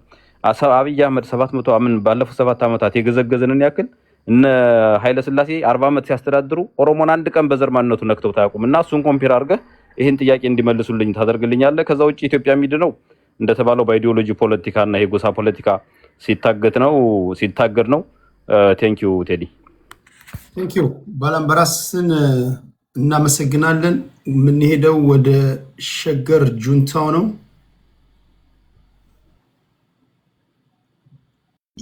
ሁለቱም ጋይቹን አንብቤ መጥቶት እንደውም ስክሪንሾት አውርጄው ነበር። ያው ቴዲ አፍሮ አንድ አርቲስት ነው የመሰለውን እንደ አንድ ኢትዮጵያ አስተያየት ሰጥቷል። በዚህ አጋጣሚ ግን ለአድዋ በላ እንኳን አደረሰ ቴዲ። እንኳን አብራ ደረሰ። አድዋ የሁላችንም ታሪክ ነው ብዬ ነው የማምነው እኔ። ምንም እዚህ ላይ እንትን አይደለም መከራከር ማለት ነው። ግን ዘበር መቶን የሚባለው ሲገባ እኛ ባደግንበት ሰፈር አፈቀላጤ ሳይሆን የሚሉት ረዋጨታ ይባላል። እና ረዋጨታ ምንድነው? የመጀመሪያው ፕላኑ ቴዲ ሐዋሳ መቆለፍ ነው። ቴዲ ሐዋሳ ያው ለእኔ ብዙ ሰው የሚወደውም አለ የሚጥለውም አለ። እኔ በጣም ይመቸኝ። እስካየሁት አንድ ቀን ገፍቶኛ አያውቅም። በስትክክል ያወያየኛል። መስመር ከዘለልኩ አቁም ይለኛልና ቴዲ በሁላችንም ምርጫ ስለሆነ እዚህ ቤት ገብተን እየተወያየን ያለንና ቴዲን ኦቨር ሄድ ማርነቅም ብልጫ መውሰድም አያስፈልግም ወንድማችን። ከዛ ሲቀጥል ምን አለ? ባይመቸን አንተ ቤት መተን እንወያይ ማለት ነው። ባጭሩ ሁሉም ሰው ለአንተ እኩል አይነት አመለካከት ነው ያለው እስከዚችኛዋ ቤት ድረስ ከገባን ድረስ ማለት ነው። በኋላ ሀሜቱ አለ የለም ያው አንተ ገምገመ የምትደርሰው ነው። እና ከዛ ቀጥሎ ምን አለ? እኔ ኢትዮጵያዊ ነኝ አለ። ኢትዮጵያዊ ነኝ አለህና የረሳው ነገር አንጋሪን ደግሞ ሲያደንቃየን 3 ግብ ነው። አንዳንድ ጊዜ ሰዎች ስተወሩ በኋላም ይያዛሉ የሚለውን ነገር ያወ ከዛ መጨረሻ ላይ ደግሞ የትግራይ ብሔርተኞች ህወሓት ብሎ ደግሞ መሳደብ ጀመረ። ከዚህ በላይ ዘረኝነት የለም። አንድ ሰው ለኢትዮጵያ ትክክል ታሪክ ሜታር ባባት ቴዳ ኢንተራክት ያደርጋል። ለኢትዮጵያ ችግር እስካሁን ድረስ ሁላችንም ተጠያቂ ነን የሚል አካል አላየሁም እስካሁን ድረስ። ቴዲ ሚውት አድርገው እምቢ አለኝ። እኔ ሞዴሬተር የለም። ቢኒያም ሚውት አድርገው ድጋሚ ይመጣል። እሺ ቀጥል። ሁላችንም ለዚህ ችግር እጃችን ውስጥ አለንበት። አንዳንድ ጊዜ እኮ ሰውንም ለማሳመን እኔም የችግሩ አካል ነኝ ብለህ እኮ ነው የምትጀምረው ቴዲ። እኔ ለምሳሌ እኔም በሆነ ብሔር ውስጥ ገብቼበታለሁ፣ እኔም ጥፋተኛ ነኝ። ለዚህ ጥፋታችን ሁላችንም ታጥበን እንምጣ ማለት ነው እንጂ የሚገባው እነዛ ብሔርተኞችን ከስራ አድርገህ ለሀገር ሉዓላዊነት የማይደራደሩት ስታ አፍራለሁ ይልሃል እና መቆለፊያውን አንተን አረገ መዝጊያውን ደግሞ የራሱ ከዛ እዚህ ጋር እንዳለ እንግዲህ ሁሉም ተቺ ነው እንጂ ያለው እኔ ጥፋተኛ ነኝ ሲል ያወራ ሰው የለም። እኔ በግሌ ለምሳሌ ኢትዮጵያዊ ነኝ፣ ኢትዮጵያዊነት የምኮራ ሰው ነኝ። የትግራይ ጦርነት ላይ በቤተሰቤ በደል ሲደርስ በራሴ ላይ ተፈጥሮ የሆነ መብቶቼ ስታገት ምናምን ወደዛ ሙድ ውስጥ ገብቻለሁ። አልዋሽም፣ ራሴንም ነው የምልህ። ይሄ ሰውኛ ባህሪ ነው ማለት በቃ ማንም ሰው ቤተሰቡ ከተነካበት ብሔር በለው አላውቅም ይነካል። ወደ ዋናው ፖይንት ስንሄድ ቴዲ አፍሮ የራሱን አስተያየት ነው የሰጠው። ቴዲ አፍሮ ላይም እኮ ጥያቄ ያለው ሰው አለ። ቴዲ አፍሮ ከላይ የመጣ ምናን ኢትዮጵያ አይደለም። ሁላችንም እንደሚሰማን ኢትዮጵያ ይሰማናል። ስለዚህ ማለት ከሀቁ ጋር እንታረቅ ከፈለግን እስከ ዛሬ ከነገስታት ጀምሮ የተደረጉትን ነገር እያወገዝን መተን አሁን ላይ ደግሞ ጊዜውን እኔና አንተ በአንተ እድሜ ያለውን ነገር ደግሞ ጦርነቶችን እያወገዝን በደሎችን እያወገዝን ከመጣን እቺ ኢትዮጵያ የምትባሏን ቅርጽ ማግኘት እንችላለን። ለሁሉም ኃጢአት የ27 ዓመት ስርዓቱን እያስቀመጥክ ከዛ ከትግራይ ኢሊቶች እያልክ አማራን ለምንድን ነው የምትጠሉት እያልክ ይሄ አያስኬድም። አንተ ጋርም እኮ የሚጠሉ ትግራይን አሉ እኮ በቃል ደረጃ አፋቸውን ከፍተው እኮ ያወሩ አሉ። ስለዚህ አንተ እንደ ግል ስትመጣ እንደ ቴዲ ስትመጣ የኔም አባቶች ካጠፉ ይጠየቁ፣ ለኃጢአት ይቅረቡ፣ ኢትዮጵያን የሚያስኬደን ግን እኔ እናንተ እንደ ወጣት እንረዳዳ ብትለኝ ያስማማኛል። ቴዲ ሁሉም ቁስሉን ደብቆ የራሱን ጨዋ አርጎ የራሱን አንደኛ አርጎ ለኢትዮጵያ ምስረታ ራሱን አርጎ ከትግራይ በላይ እኔም መጥቼ ከሆን ማለት እችላለሁ። ከትግራዋይ በላይ ኢትዮጵያዊነትን የሚያውቅ የለም ካልኩ ሌላውን እየጨፈለኩ ነው። ለኢትዮጵያ ከጫፍ ጫፍ 88ቱን ብሔር ዋጋ ከፍሏል። እነ ከወጦናም ከሐዋርያ ታመተው ብዙ ዋጋ ከፍሏል። እኔ ይህንን አልክድም። ይህንን ከካርክ ነው ኢትዮጵያ ቅርጿን የምታጣት። ግን ምን ያደርጋሉ? በነገስታት ደረጃ ስለሚመሩት እነሱ ብቻ የአንበሳውን ድርሻ ወስደው ራሳቸው የሚያጎልፉ አሉ። አሁን እንደ ቅድሙ ልጅ ከቅድሙ 100-0 ከሚለው አሁን ሁለተኛ ያስቀመጥከው ልጅ ምን አለ? አማራን ለምንድን ነው እንትን የሚሉት ምናምን እያለ ማለት ነው። አስኬድም። አንተ አሳምነው ጽጌ የመሰከረለትን ህዝብ ብሔርተኛ ነው ብትል ያስለቅሰኛል። ወይ አሳምነው ጽጌን አትወደውም ማለት? አሳምነው ጽጌ እኮ የሩቅም የቅርብም የትግራይ ህዝብ በኢትዮጵያነቱ የማይደራደር ነው። ጠላት እንኳን መጥቶ እኛ በኋላ ነው የምንደርስለት ነው ያለው በአማራ ቲቪ መጥቶ አሳምነው። እንግዲህ ሽጉጥ ተደቅኖበት አይደል? ሪያሊቲው ስለሆነ ነው። ከትግራይ ደግሞ የመጡት ኢሊቶች ደግሞ ብሔርተኞች አሉ ወይ አሉ። እነሱ ደግሞ ከሌ ይባላሉ። ስማቸው ተጠርተው ህዝቡን ያበላሹት እነዚህ በህግ ይቀየጡ፣ ያስጠይቀናል። የትግራይ ህዝብ ኢትዮጵያነትን ልነግረው አትችልም። ዛት ሰይ በቃ ከማንም በላይ ሞቶ ነው የሚያሳየው። በንግግር አይደለም። አሁን ብዙዎቻችሁ በንግግር ነው ጆክ ከያዛችሁት። ኢትዮጵያ አንድ ለኢትዮጵያ የሚሞት ሰው የለ። ምን የያዝ መሃን ሆኖ ነው እንደ የሞተው? ከየትኛውም ብሔር ቁጥሩ ትንሽ ነው የትግራይ ህዝብ። በመጣው ነገስታት ሙሉ ለኢትዮጵያነቱ ስለሚሞት ነው። ደከመው። አሁን ደግሞ ደከመኝ ቴዲ። እኔን በኢትዮጵያነት አይወዱኝም፣ ለሳምፕል ነው የሚያስቀምጡኝ እንጂ እኔ እንደ ጥላቻ ሰባኪ አድርገው እነሱ እንደ ኢትዮጵያነት ዘምረው የተሰራብኝ ፋብሪካ ነው። ቴዲ አፍሮ ራሱ ስለ ትግራይ አንድ ቀን ዘፍኖ አያውቅም። ስለ ነገስታት ከዘፈኖች ሁላ ማምጣት እንችላለን። እሱም ብሔርተኛ ነው ማለት ነው አይደለም? የተመቸውን ይዘፍናል። ስለዚህ ሁላችንም ጋር ጥፋት አለ። ያ ጥፋታችንን አረመን አንድ የሚያደርግ ነገር እንምጣ፣ ያስማማናል። ቅድም ትንሽ መሀል ላይ ገብቶብኝ ወስደው ሰከንድ ከጨመርክልኝ ችግር የለም። እና ሁላችንም እዚህ ጋር ስንመጣ ራሳችንን ንጹህ እናደርግ፣ ሁላችንም እንወቃቀስ። እሱን መለማመድ አለብን። ካልሆነ የሚሰማችሁ የለም። ይሄ ፋሽን ያለፈበት ድራማ አይጠቅምም። ተደማምተናል። እስቲ ኖረስም ልንደማማ የተዘጋጀ ነው። ኖ መባባል አለብን። ኖ በቃ ከትናንት ስህተታችን እንማር። ሁላችንም ጋር በነገስታት ችግር አለ። በፈለጋችሁ ፎርም እያመጡ እዚህ ደረጃ ታሪክም እያሳሳቱ አድርሰውናል። ከዚህ ወጥተን ቴዲ ለአንተ እኔ ለአንተ ተባብለን እንቁም፣ ያስማማናል። ካልሆነ ከትግራይ መጥቶን ኢሊቱ ላይ የጨፈጨፍክ ብሔርተኛ እያደረክ ብትወስድ እኔ አልሰማህም። ስርስር እየገባሁ ዲፌንድ አደርግሃለሁ። እኔ ግን እንደ አንድ ኢትዮጵያ ከጠየቀኝ ሁላችንም ጋር ስህተት አለ። ስህተታችን አረመን በንጹህነት ቀመር ሳይኖረው በንጹህነት አንድ የሚያደርገንን ነገር ቆመን ፊት ለፊት ማውራት ከቻለን ቴዲ እኔ አንተ ቤት ለመወያየት ዝግጁ ነኝ። ካልሆነ ራሱን ንጹህ አድርጎ ንጉሶቹን ንጹህ አድርጎ የሌላውን ንጉስ የሚወቅጥ ከሆነ የሚያስማማን ነገር አይደለም። ጊዜውም የረፈደበት ነው ብዬ ነው የማምነው። ቴዲ ቴንክ ዩ። አሁን እያሰመረን መሄድ አለብን። አሁን ውይይታችን ቅርጽ መያዝ አለበት። ሁላችሁም ከንግግሮቻችሁ እንደምንረዳው ከሆነ የብሔር ፖለቲካን ግድ ሆኖባችሁ ነው የገባችሁት፣ ወይ ግድ ሆኖባችሁ እንደገባችሁ ነው የምትናገሩት። በሌላ አባባል አትወዱትም። ፖለቲካ እንዲህ መሆን እንደሌለበት ታምናላችሁ። እንዴት ነው የምንወጣው? አዘሴም ታይም ደግሞ አንዳችሁን ትከሳላችሁ። አሁን እዚህ ውስጥ አንዳንዶቻችሁ ምን ልተነትኑ እንደምችሉ አውቃለሁ። እስከዛሬ በማንነታችን ስንገደል ኖረን አሁን እኛ ብሔርተኝነታችንን ልናጠናክር ስንል በእኛ ጊዜ ነው የብሔር ፖለቲካ ይቁም የምትሉት ምናምን የምትሉም ልትኖሩ ትችላላችሁ። እራሳችሁ መልሳችሁ የብሔር ፖለቲካ እንደማዋጣም ትናገራላችሁ። አሁን ወደ መፍትሄው ስንመጣ ከዚህ እሳቤ ልንወጣ የምንችለው እንዴት ነው? አሁን ማንን ነው የሚወቅሰው? የብሔር ፖለቲካ በራሱ እኮ የሚቆመው አንዳችሁን ጠላት ሲያደርግ ነው። የአማራ ብሔርተኝነት ኦሮሞና ትግራዋይን አንታጎኒስት አድርጎ ካልሳለ ወይም ደግሞ ሌላውን አንታጎኒስት አድርጎ ካልሳለ፣ የትግራይ ብሔርተኝነት አማራን፣ የኦሮሞ አማራን፣ አንዱን ህዝብ ማስተባበር አትችሉም። ቢኮዝ በራሱ መቆም አይችልም። ብሔርተኝነት አይታችሁ ከሆነ ጠላት ከሌለ ብሔርተኝነት መቆም አይችልም። ስለዚህ ሁልጊዜ ጠላት ትፈልጋላችሁ። ሁልጊዜ ጣታችሁ የምቀስሩበትን ነገር ትፈልጋላችሁ። እውነታውን ታውቃላችሁ። ትክክል እንዳልሆነ ታውቃላችሁ። ብትችሉ ወደዚህ ነገር ላይ እንዴት ገባን የሚለውን ከዛ ትጀምሩና ኦኬ የምንወጣውስ እንዴት ነው? ሌላው እጅግ አስቸጋሪ በእኛ ፖለቲካ ውስጥ አስቸጋሪ የሆኑ ጭቅጭቆች አሉ። በሁለት መንገድ ነው ማየው። ይሄን በደንብ ስሙ። የመጀመሪያው በአማራ ፖለቲከኞች በኩል ያለው አንዱ ትልቁ ችግር ነገስታቶችን የግላችሁ አድርጋችሁ ትወስዳላችሁ። ቆይ ለእናንተም ፌርነስ መተነትነው አለ። አሁን ለዚህ መፍትሄ ማስቀመጥ አለባችሁ። ምን ማለት ነው? ሚኒሊክን የግልህ አድርገህ ትወስዳለህ። ተፈሪ መኮንንን የግልህ አድርገህ ትወስዳለህ። ቴዎድሮስን የግልህ አድርገህ ትወስዳለህ። ተክለ ጊዮርጊስን የግልህ አድርገህ ትወስዳለህ። በሚኒሊክ ዙሪያ የሚተነተኑ አሉታዊ ትንታኔዎች በሙሉ ዳይሬክትሊ አንተን አታክ ለማድረግ እንደሚተነተን አድርገህ ትወስዳለህ። ወይም ዱላ ሲሰነዘር ከፊት ትቀድማለህ። እነዚህን ነገስታቶች የራስ አድርገህ ስለምተነትን ኦኬ ያንተ ከሆኑማ ኦኬ አሁን እያለ እንግዲያውስ ውሰድ ምናምን ይላል። ፈንጠር ብዬ ደግሞ ሳስበው አንዳንድ ጊዜም ደግሞ እንደዛስ ያደረጋችሁበት መንገድ ደግሞ እኔ ስረዳው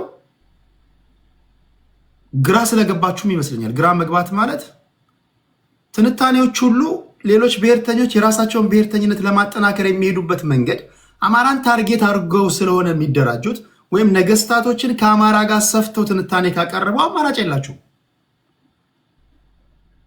ለምሳሌ ሚኒሊክ በደለኝ ብሎ አሁን መሬት ላይ ያለውን ምስኪኑን የቀን ሰራተኛ አማራን የሚያሳድስ ከሆነ የሚገድል ከሆነ የቀን ሰራተኛዋን የሚገድል ከሆነ በቃ በአማራነት ትደራጃለህ። አሁን በሁለቱም መንገድ ነው ማይለ ቀድሞ ማን ጀመረው እሱ ልንነጋገርበት እንችላለን። አሁን የኔ ጥያቄ ኦኬ እንዴት ጀምር ነው? ከዛ እንዴት ነው ልንወጣ የምንችለው? በዚህ ደረጃ የምትጠይፉት ከሆነ ሁላችሁም እዚህ ትጠይፉታላችሁ፣ አትደግፉትም። ኦኬ እሺ እንዴት ነው የምንወጣው? አንዳንዶቻችሁ የሆነ ትንታኔ ላይ በእናንተ ሽማግሌዎችን ስተችዋሉ። እናንተ ሽማግሌ እድሜ ጨርሰ በእኛ በወጣቶች እድሜ ገብተህ ምናምን እያላችሁ የሆነ መድረክ ላይ ሽማግሌዎችን ስታባሩ ምናምን አያለው። ከዛ ኦኬ ይሄ ወጣት ምን ይተነትናል ብዬ ስሰማ ከዛ ሽማግሌ የተለየ ትንታኔ አተነትኑ። እንደውም ከሽማግሌው በላይ ብሔርተኛ ሆናችሁ ማያችሁ ሰዎች አላችሁ። አረ ለዚህ በአንተና በሽማግሌው መካከል የእድሜ ጋፕ ነው እንጂ ከዛ ሽማግሌ ምን የተለየ ትንታኔ ተነተንክ? ሽማግሌውን ብሔርተኛ ከሆነ ልጅየውም ብሔርተኛ ከሆነ ምንድነው ልዩነቱ? እኛስ በምን ተለየን? ኦኬ እነዚህ ከግምት አስገቡና አሁን ሳናወሳስብ ብሔርተኝነት በዚህ ደረጃ የምትጠየፉት ከሆነ እንዴት ነው የምንወጣው? መውጫው መንገዱ እንዴት ነው? እሱን ታስቀምጡልኝ ነው። ወደ ዋንጋሪ ይሄዳለው። ሌሎቻችሁ ታፕታፕ አድርጉ። በጌታ ፍቅር ከዚህ በላይ ሰው ባልጨምር ደስ ይለኛል። እኚህ ያሉት ሰዎች ቶሎ እንዲደርሳቸው ማለት ነው። ሌሎቻችሁ ታፕታፕ አድርጉ። ሰው ሲወርድ ማስገባ ይሆናል። የምትገቡ ሰዎች ግን እዚህ መድረክ ላይ እንዳሉ ሰዎች በጣም ጨዋ ወሎ ጨዋ ያሳደጋችሁ መሆናችሁን እርግጠኛ መሆን መቻል አለባችሁ። ተሳስተህ አንድ ስድብ ጋጠወጥ ሆንክ ማለት ወይ እዚህ ጋሉ ሰዎችን ተሳደብክ ማለት ያን አናስተናግድም። ሰው ሪኩዌስት ከመላካችሁ በፊት ከነዚህ ሰዎች ጋር ቁጭ ብዬ ማውራት እችላለሁ ወይስ አልችልም? የስነ ምግባር ጉድለት አለብኝ ወይስ ስነ ምግባር ያለኝ ሰው ነኝ ብለህ ራስህ ጠይቅ። አእምሮ አይ ስነ ምግባር ያለ ሰው ነው ሪኩዌስት ላክ ካለ ላክ። ከዛ አንደኛው ሲወርድ ማስገባ ይሆናል። እሺ አሪፍ ውይይት ነው። ይሰማል። በይቅርታ ጋር እንትራፕ ታደረኩ እየሰራው ስለሆነ ታች ልሁንና ልክ እንትን ስል ታስገባኛል። ችግር የለውም። እሺ በሸገር ጁንታ ቦታ አንድ ሰው የምናስገባ ያው ሁላችንም እንደምንለው ይሄ የብሔር ፖለቲካ በሳይንሱ ፖለቲክስ ኦፍ ግሪቪያንስ ይባላል። ይሄ የበደለኝነት ፖለቲካ ነው። ሁልጊዜ መነሻው ተበድያለው ሲል ደግሞ በዳ ያለ እከሌ በድሎኛል የሚል የበደለኝነት ስሜት ላይ ወይም ፖለቲክስ ኦፍ ግሪቪያንስ ይባላል በሳይንሱ። እንግዲህ ብዙ ጊዜ ፖለቲክስ ኦፍ ግሪቪያንስ ግድያ አለው፣ መፈናቀል አለው፣ ማሰር አለው፣ ኢንስቴቢሊቲ አለው፣ በአጠቃላይ ያለመረጋጋት ችግር አለው። በተጨባጭ ያየነው ነው በኢትዮጵያ ውስጥ በተጨባጭ የፖለቲክስ ኦፍ ግሪቪያንስ አንዱ መገለጫው የዲክታተርሺፕ አገዛዝ የግሪቪያንስ ፖለቲካ ነው። ብዙ ጊዜ መገለጫው እንግዲህ ለዚህ መፍትሄው ምንድን ነው የሚለውን ሳይንሱ መፍትሄ አለው። ሳይንሱ የሚለው መፍትሄው ጋር በሀገራችን ዋንጋሪ መፍትሄው ጋር እንመጣለን። ማን ጀመረው? የብሔር ፖለቲካን ግንባር ቀደም ሆኖ የጀመረው በአንተ ትንታኔ ማን ነው የጀመረው? እንግዲህ የብሔር ፖለቲካን ማን ጀመረው ከተባለ ቱቢሆነ ወደ ሂስትሪው ከሄድን ወደ ጥናቱ ከሄድን ፈርዘር እንሄዳለን። ለምሳሌ ንጉሶች ለውጭ ሀገር ነገስታቶች የሚጽፉትን ደብዳቤ ከተመለከትክ አግላይነት ነበረው። ፖለቲካው የዘር አይባል እንጂ ደብዳቤዎቻቸውን የሚጻጻፉትን ደብዳቤ ስታነብና ጥናት ስታደርግ እዛ ፈርዘር ውስጥ ሄጄ አሁን እንትን መጨመር አልፈልግም። ከቅርብ ጊዜ ባጭሩ ወደዛ ሳይሆን ከቅርብ ጊዜ ወደዚህ የሆነው የጦዘበትን ሰዓት በኢህአዴግ ዘመን ኢህአዲግ ነው። እንግዲህ ይሄ መነሻው ኢህአዲግ ፖለቲካ የብሔር ፖለቲካ መነሻው ተጨቁኝ ያለው የሚለው መነሻው ኔሽን ኢሹ የዋክስ ኤንድ ጎልድ መነሻው ዋክስ ኤንድ ጎልድን የጻፉት ዶናልድ ሌቭን ናቸው። በ1957 ዓ.ም ልክ አማራ ጨቋኝ እንደሆኑ አድርጎ መጽሐፍ ጻፈ። ዋክስ ኤንድ ጎልድ በሚለው መጽሐፉ ላይ በዛ መጽሐፉ ላይ የትግራይን መሬት የአሁኑን ወልቃይትን ጨምሮ ካርታ ሳለ መጽሐፉን ተመልከቱት። ዋክስ ኤንድ ጎልድ የሚለው መጽሐፍ በ1967 ከ10 ዓመት በኋላ ህወሓት ማኒፌስቶ አድርጋ መጣችው። ቲፒካሊ የዶናልድ ሌቭንን መጽሐፍ ገልብጣ ዋለልይ መኮንንም ያነበው የዶናልድ ሌቭን መጽሐፍ ነው። ይሄ ሰው ደግሞ ህወሓት ስልጣን ከያዘች በኋላ ብሔራዊ ኒሻን ብላ የሸለመችው ህወሓት ናት። ስለዚህ ባጭሩ የብሔር ፖለቲካ ኢንስቲቱሽናላይዝ ያደረጉት ኦነግ፣ ህወሓት፣ ኢህድን እና የሶማሌው ነፃ አውጪ ድርጅት እነዚህ ናቸው በዛን ጊዜ የነበሩት። ኢህአፓም የብሔር አራማጅ ነበር። አንዱ የብሔር ጭቆና ሲሰብክ የነበረው ኢህአፓ ሻዕቢያን ኢትዮጵያ የሆኑ ነው ያን ፖለቲካ ሲያራመድ የነበረውና ይሄን ያመጡት ይሄ ነው። በአጠቃላይ ግን የእነዚህን ሁሉ ፖለቲከኞች ፖለቲካ ሰብሰብ ስናደርገው ፖለቲክስ ኦፍ ግሪቪያንስ ነው። የበደለኝነት ስሜት ነው። የልህ ፖለቲካ ነው። በስሌት ሳይሆን በስሜት የሚነዳ ፖለቲካ ነው። ያልበሰሉ ጭንቅላቶችን እንደ መንጋ ማስከተል ፖለቲካ ነው። ግሪቪያንስ ፖለቲካ ነው። በቃ ባጭሩ ሰመራይ ሲደረግ ማለት ነው። እንግዲህ ይሄ ደግሞ እላፊ ሄደና ኢንስቲቱሽናላይዝ ሆነ። ፖለቲካው ላለፉት 30 ምናምን ዓመታት ለ10 ዓመታት ኢንስቲቱሽናላይዝ በህገ መንግስት ተቋማዊ ሆነና በ40 ዓመት 30 ዓመት የሚቆጠሩ እድሜ ያላቸው ኢትዮጵያውያን ወጣቶችን አበቀለ፣ አሳደገ፣ ኢንዶክትሪኔት አደረገ። ስለዚህ መነሻው ወደፊት ያለው ቢሆንም ከቅርብ ጊዜ ወደዚህ ያለውን የቅርቡን ለማንሳት ከ87 ህገ መንግስት ኢንስቲቱሽናላይዝ ከሆነበት ጊዜ ጀምሮ ቢሆንም ትግሉ የጀመረው ግን ከ60ዎቹ ጀምሮ የ60ዎቹ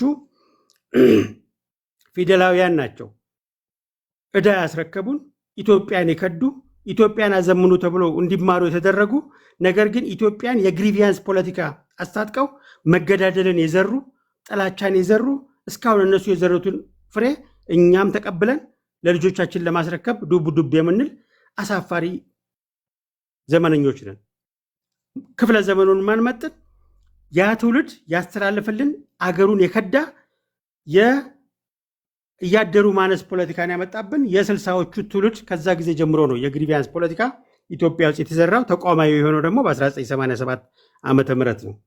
መፍትሄው ምንድን ነው ሲባል መፍትሄው ፖለቲክስ ኦፍ ይሄ ምንድን ነው የሚባለው የፖለቲክስ ኦፍ ሲምፓቲ ነው። በአማርኛ የርህራሄ ፖለቲካ ማለት የእዝነት ፖለቲካ ነው መፍትሄው። ፖለቲክስ ኦፍ ሲምፓቲ ለምሳሌ ኢትዮጵያውያን ሲምፓቲ ያለን፣ ለጎረቤት እናዝናለን፣ ለታመመ ሰው እናዝናለን፣ የሞተ እናስተዛዝናለን፣ የተቸገረን እንረዳለን፣ እቁብ አለን። ሁሉ ጊዜ የሲምፓቲ ባህሎች አሉን። ይሄንን ፖለቲሳይዝ ነው ማድረግ። ኢትኒሲቲን ፖለቲሳይዝ ከማድረግ ሲምፓቲን ፖለቲሳይዝ በማድረግ እስካሁን ላለፉት 3 10 ዓመታት የዘራነውን የያደሩ ማነስ ፖለቲካ መድኃኒት ይሆነዋል ማለት ነው። ይህን ሲምፓቲ ስንዘራ የመጀመሪያው መነሻ ፖለቲካውን መረዳት። ለምሳሌ ብሔር ብሔረሰቦች ቋንቋቸው፣ ባህላቸው ይከበር የሚለውን ሁላችንም ተስማምተንበታል። ማንም ኢትዮጵያ ውስጥ የእያንዳንዱ ብሔር ብሔረሰብ ቋንቋና ማንነቱ አይከበር የሚል ፖለቲከኛ የለም። ይሄንን በተቋም በሲቪል ደረጃ በአሶሲሽን ደረጃ ታስከብርለትና ፖለቲካው ግን በሲምፓቲ ላይ የተቋቋመ በርህራሄን የታቀፈ ሰው የሚሸት ፖለቲካ በማድረግ ታክመዋለ። መነሻውም አሁን የብልጽግና መንግስት እየተንደረደረ ነው፣ ሂደቱን እያሳየ ነው፣ ህብረ ብሔራዊ አንድነት በሚል እያከመ ነው።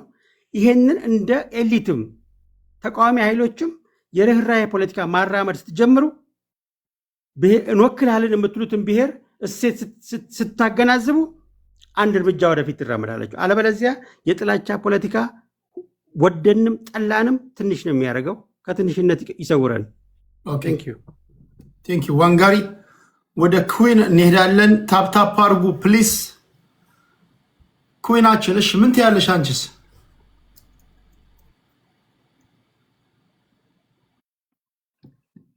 አመሰግናለሁ ቴዲዬ።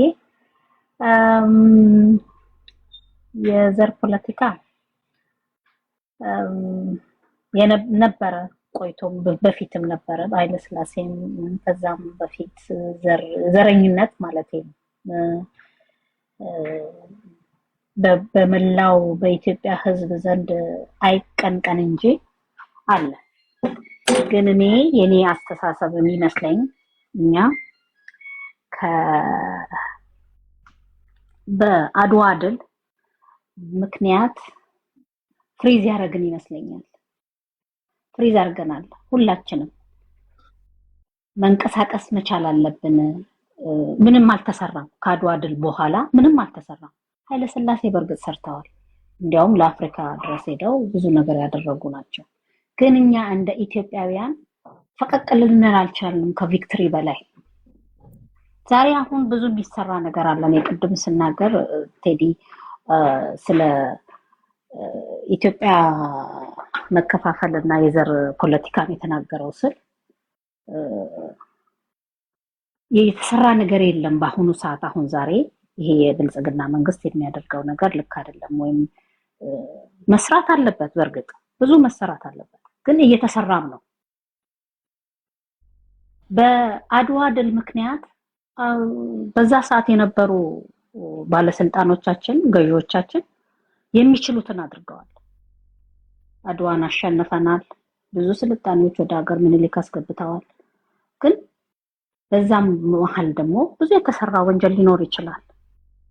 የትኛው ልክ ነው ለሚለው ተሰብስቦ በአንድ ላይ መምከር መቻል አለብን እንጂ አንዱ የሚፈልገውን የሀገር ታሪክ ሲጻፍ ይሄ ልብ ወለድ አይደለም።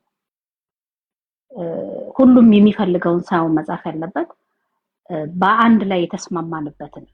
እኛ እኮ እንደ ኢትዮጵያዊ በሌላው ዓለም የሚያስቅ ነገር ብዙ የምንሰራው ነገር አለ። የሚስቅብን ዓለም የሚስቅብንን ነገር እንሰራለን በራሳችን ታሪክ ላይ እና የሚችሉትን ባለማወቅ ትምህርት ስልጣኔን ባለመኖር ብዙ ሚስቴክ ተሰርቶ ሊኖር ይችላል። ብዙ ጥሩ ነገርም ተሰርቷል።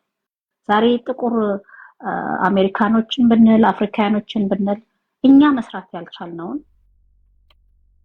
ማድረግ ስላልቻሉ ተሸንፈው ተገዝተው ኖረዋል።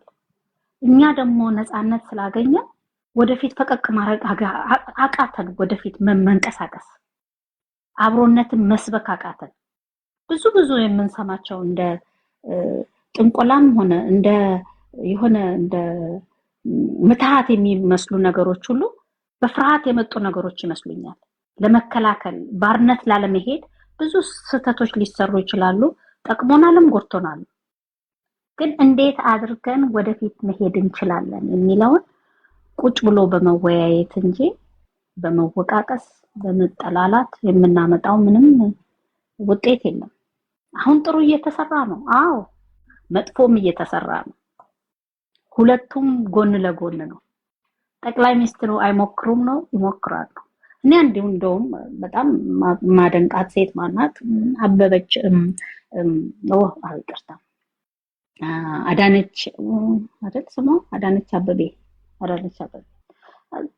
በጣም ነው ደስ የሚለኝ። በሴቶች ላይ የምትሰራው በቤቶች ላይ የምታደርጋቸው ነገሮች ሁሉ ድንቅ ነው። እንደዚህ አይነት ሰዎች ሞር ያስፈልጉናል። ብሔርን ሳይወክሉ ለህዝብ መቆም፣ ሀገርን አብሮ መስራት፣ አብሮ መኖርን ማስለመድ መልመድ አለብን። ከፍርሃት ከጥርጣሬ ወጥተን እንዴት አድርገን ነው የምንሄደው? እኔ አላውቀውም ወዴት እንዴት እንደሚደረግ። ግን ጥፋት አለ የተሰራ። አዎ ዛሬም እየተሰራ ነው ጥፋት። አዎ ግን ቪክትሪ ብቻ አይደለም ህይወታችን። አድዋ የዛሬ 100 ምናምን ዓመት ተሰርቶ የተቀመጠልን ብሉፕሪንት ነው። እሱን ተከትለን ደግሞ ሌላ ነገር ማድረግ አለብን። አሁን ዛሬ አድዋ የሚያዋጋን ሌላ ወይ ከግብጽ ልንዋጋ እንችል ይሆናል አላውቅም። ግን የራሳችንን እዚህ አድዋ ክሬት ማድረግ መቻል አለብን። እንዴት አድርገን ነው የምንስማማው? እንዴት ነው በባንዲራችን ላይ አብረን መቆም የምንችለው? እንዴት ነው ይሄ አንቀጽ 39 ከእንትን ውስጥ የሚወጣው? አሁን ደግሞ እንዴት አድርገን ነው ይሄን ነገር የምናስተካክለው? አዎ ብዙ ሰዎች እየመጡ ነው ባንዲራዋን የሚወዱ። እሰየው ነው፣ በጣም ደስ ይላል።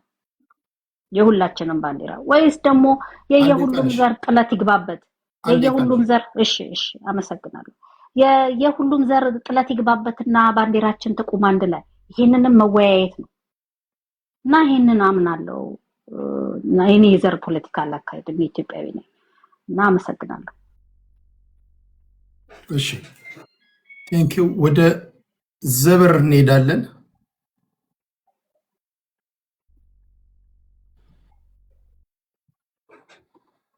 ክቡርነቶ አመሰግናለሁ። የሸገሩ ጁንታ ትንሽ ሄድ ብሎብኛል ስለሌለ ዕላማውም ችግር የለውም። ቴዲዬ አሁን ኢትዮጵያ ላይ እንደወጣት ቁጭ ብለህ ስታይ ምንድነው መሰለ የጭቃ እሾህ ሆኖ እየወጋን ያለው። እኔ ምኒልክን ስጠላ ወይም ሳደንቀው አንቱ አይደለም፣ አማራን አይወክሉም። እሳቸው በቃ አንድ ንጉሥ የኢትዮጵያ ናቸው። የሆነ ታሪክ እንደ ሀገራዊ ከወሰድ ነው ወንድሞች እንድትረዱት የምፈልገው ነገር አለ። አደራችሁ እናንተን ለማስደሰት መንጋው ለማንጫጫት ጊፍት ሰብሳቢ አይደለሁም። በስራዬ በራሴ የምተዳደር ሰው ነኝ። እየነገርኩ ያለሁት ነገር የኦሮሞ ተወላጅ ከሆንክ ባልቻ አባ ነፍሶ የአማራን እንዲህ ገድሏል የሚባለው ታሪክ ከተጻፈ በዛ ላይ ተነጋግረን መተማመን ያስፈልጋል። ምኒልክ በእሳቸው በስልጣን ዘመን ላይ ያጠፉት ጥፋት አለ፣ ያለሙት ነገር አለ። ጥፋታቸውም ተመዝግቦ ይቀመጥ፣ ልማታቸውም ይቀመጥ፣ ትውልድ ይማርበት። በቃ ምን አጣላ ቴዲ? ቀላል እኮ ነው እንዴ ባልቻ አባ ነፍሶ እንዲያጠፉ፣ ባልቻ አባ ነፍሶ እንዲሰሩ፣ ይሄ የእሳቸው ታሪክ ነው። ሲጠራ መሆን ያለበት ጥፋታቸውም ስኬታቸውም ነው። አብይ አህመድ ክቡር ጠቅላይ ሚኒስትር አብይ አህመድ በስልጣን በወጣ በ7ኛ ዓመቱ እንዲህ ጥሩ ስራ ሰርተዋል፣ እንዲህ መጥፎ ስራ በሱ ይሄ ነው። ጥሩውን ነገር ብቻ ነው የምፈልገው፣ መጥፎ ነገር አትጥራቤ ልትል አትችልም። ይሄ ትውልድን አያንጽም። ምኒልክ በእኔና አንተ ዘመን አልነበሩም። የተጻፈልን ታሪክ ነው ያለው። በተጻፈልን ታሪክ እኔ እናንተ ልንገዳደል አንችልም። እኔ እያወራው ያለሁት የጋራ ሀገር እንዲኖረን ከፈለግ በምኒልክ ድል አንተ እንደምትኮራ ሁሉ በጥፋቶቻቸውም አሉ በተባሉቹ ነገሮቹ ይቅርታ ልጠይቅ ወይም ደግሞ ትምህርት ሊሆን ይገባል። ትምህርት ብለን ልንወስደው ይገባል። ልንገዳደልበት አይገባም ነው። ምኒልክ ኢትዮጵያ የምትባል ሀገር አንድ ንጉሥ፣ አንድ አስተዳዳሪ ነበሩ። በሳቸው ጊዜ የትኛውም ኢትዮጵያዊ መሪ እንደሚያጠፋ ጥፋቶች አሉ፣ ልማቶች አሉ። ወጣት እንደመሆን መጠን ከጥፋታቸው ተማር፣ ከሰሩት ጥሩ ነገር ደግሞ ተደነቅበት። ይሄ ነው። ቴዲሻዬ የዘር ፖለቲካ ማን ጀመርከው አልከኝ። እንዴት ሄዳ የኢትዮጵያ መሪዎች ሲያስተዳድሩ የትኛው ነው ከዘር ፖለቲካ ወጥቶ ያስተዳድረህ መሪ? ቴዳዬ አንዱን ጥቀስልኝ። የአድዋ ድል ስንዋጋ አፄ ምኒልክ ያኮረፉትን በጫካ ቁጭ ብለው ሲዋጉ የነበሩትን በሙሉ ሰብስበው አምጥተው ነው ኑ ለሀገራችን ወይም ደግሞ ተጠራርተው ነው የሄዱት። ያኔ ፎቶ ሊነሱ አይደለም ጫካ የገቡት። በማን ጊዜ ባሰ ካልከኝ ህወሓት ናት። እኔ ህወሓት ይቅርላት ድርጅት አይደለችም። ህወሓት መቼም ይቅር የምትባል ድርጅት አይደለችም። መቼም በተለይ ደግሞ ለእኛ ያስቀመጠችልን ነገር ማንወጣው ጣጣ ውስጥ ነው የከተተች። ይሄ ትውልድ በዚህ አቋማችን ማንወጣው ጣጣ ውስጥ ነው የከተተችን። ይሄ ቢመረን የምንወጣው ሀቅ ነው። ለምንድን ነው መደበቀለን? እውነታው እውነት ነው። ህወሓት መታ የሁሉ ሴራ ባትሸረብብን፣ ያ ሁሉ ቁማር ባትጫወትብን ጆከር አስበልታን ቁጭ አንልም ነበር። ይሄ እንዳንዋጋ ባህር የለን እጅግርና የሌለው ሀገር ነው ያስረከበች። በዘር በታትናሃለች። ደስ ካላት አንድ ለአምስት አደረጃጀት ብላ ሚስትህን ወስዳ አንተን ካንተ ታባልሃለች። ወንድም አለም ያልሰራችን ጉድ እኮ የለም። ግን እንደዛም ሆኖ ግን ህወሓት የሰራችው ጥሩ ነገር አለ፣ የሰራችው መጥፎ ነገር አለ ብለን ተቀብለን አምነን እንሂድ ነው። ይሄ ነው የሚያዋጣን እንደወጣት። የዘር ፖለቲካ ኢትዮጵያ ውስጥ የቆመ ዕለት እያንዳንድ ቤት ሙስሊም የሆንክ መስጊድ ሄደህ መስገድ አለብህ፣ ክርስቲያን የሆንክ ሄደህ ስለትን ማስገባት አለብህ። ይሄ የዘር ፖለቲካ የሚባለው ነገር መረረህም ጣፈጠህም። ቅድም አንድ ወንድም የሚል ስል ሰማሁት። ተመስገን ነው ድሮ ብሔር ሲሉ የነበሩ አሁን ኢትዮጵያ እያሉ። ይሄን እኮ አንተ ማድነቅ እኮ ነው ያለብህ፣ አፕሪሺየት ማድረግ ነው ያለብህ። ያንተን ቦታ ቀምቶ እሱ ኢትዮጵያ ሆኖ አንተ ብሔርተኛ ሲያደርግ የት ነበርክ እንዴ? ውጣ እንጂ ኮስተር በል። እኔ ኢትዮጵያዊ ነኝ በለው። እኔ ኢትዮጵያዊ ነኝ ስል አንተ ወጥተህ ኢትዮጵያዊ ነኝ አትለውም እንዴ? ያንተን ቦታ ያንተን ወንበር ወስዶብህ እኔ ኢትዮጵያዊ ነኝ ስል አንተ ኢትዮጵያዊ ነኝ ለምን አላልክም? የት ሄድክ? እሱ ኢትዮጵያዊ ነኝ ስል አንተ ሊጎረብጥ አይገባም። አንዳንድ ወንድሞች አሉ ቀይ ባህር ቢመጣ በእንትና ታሪክ ሊጻፍ አልፈልግም። ይሄ እመኑኝ፣ ይሄ ድልብ ደደብነት ነው። ይቅርታ ለቃል አጠቃቀሚ በጣም ይቅርታ። ይሄ ኖርማል አይደለም። ተው እንዲህ አትበሉ፣ ነውር ነው። ሰውየው ከምናምን ዓመት በኋላ ይሞታል። ሀገራችን በእኛ ትውልድ በእኛ ጊዜ ህዋት ያመጣቸውንም ሴራ በጣት መጣል አቅቶን ይሄው እየተንደፋደፍን ነው። በስነ ስርዓት ቁጭ ብለን ማውራት አንችልም። እድሜ ለቴዲ ስርዓታችን ስለሚያስይዘን ነው እንጂ ሌላ ቤት እንዴት እንደምንጋደል እንተዋወቃለን። በስነ ስርዓት ቁጭ ብሎ የሚያወራ ማን ነው? የለም።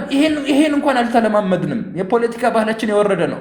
ግን የዘር ፖለቲካን እንጣለው ከተባለ አመሰግናለሁ። የዘር ፖለቲካ ይውጣ ከተባለ ቴዳ ደም መፋሰስ ይኖራል፣ መገዳደል ይኖራል።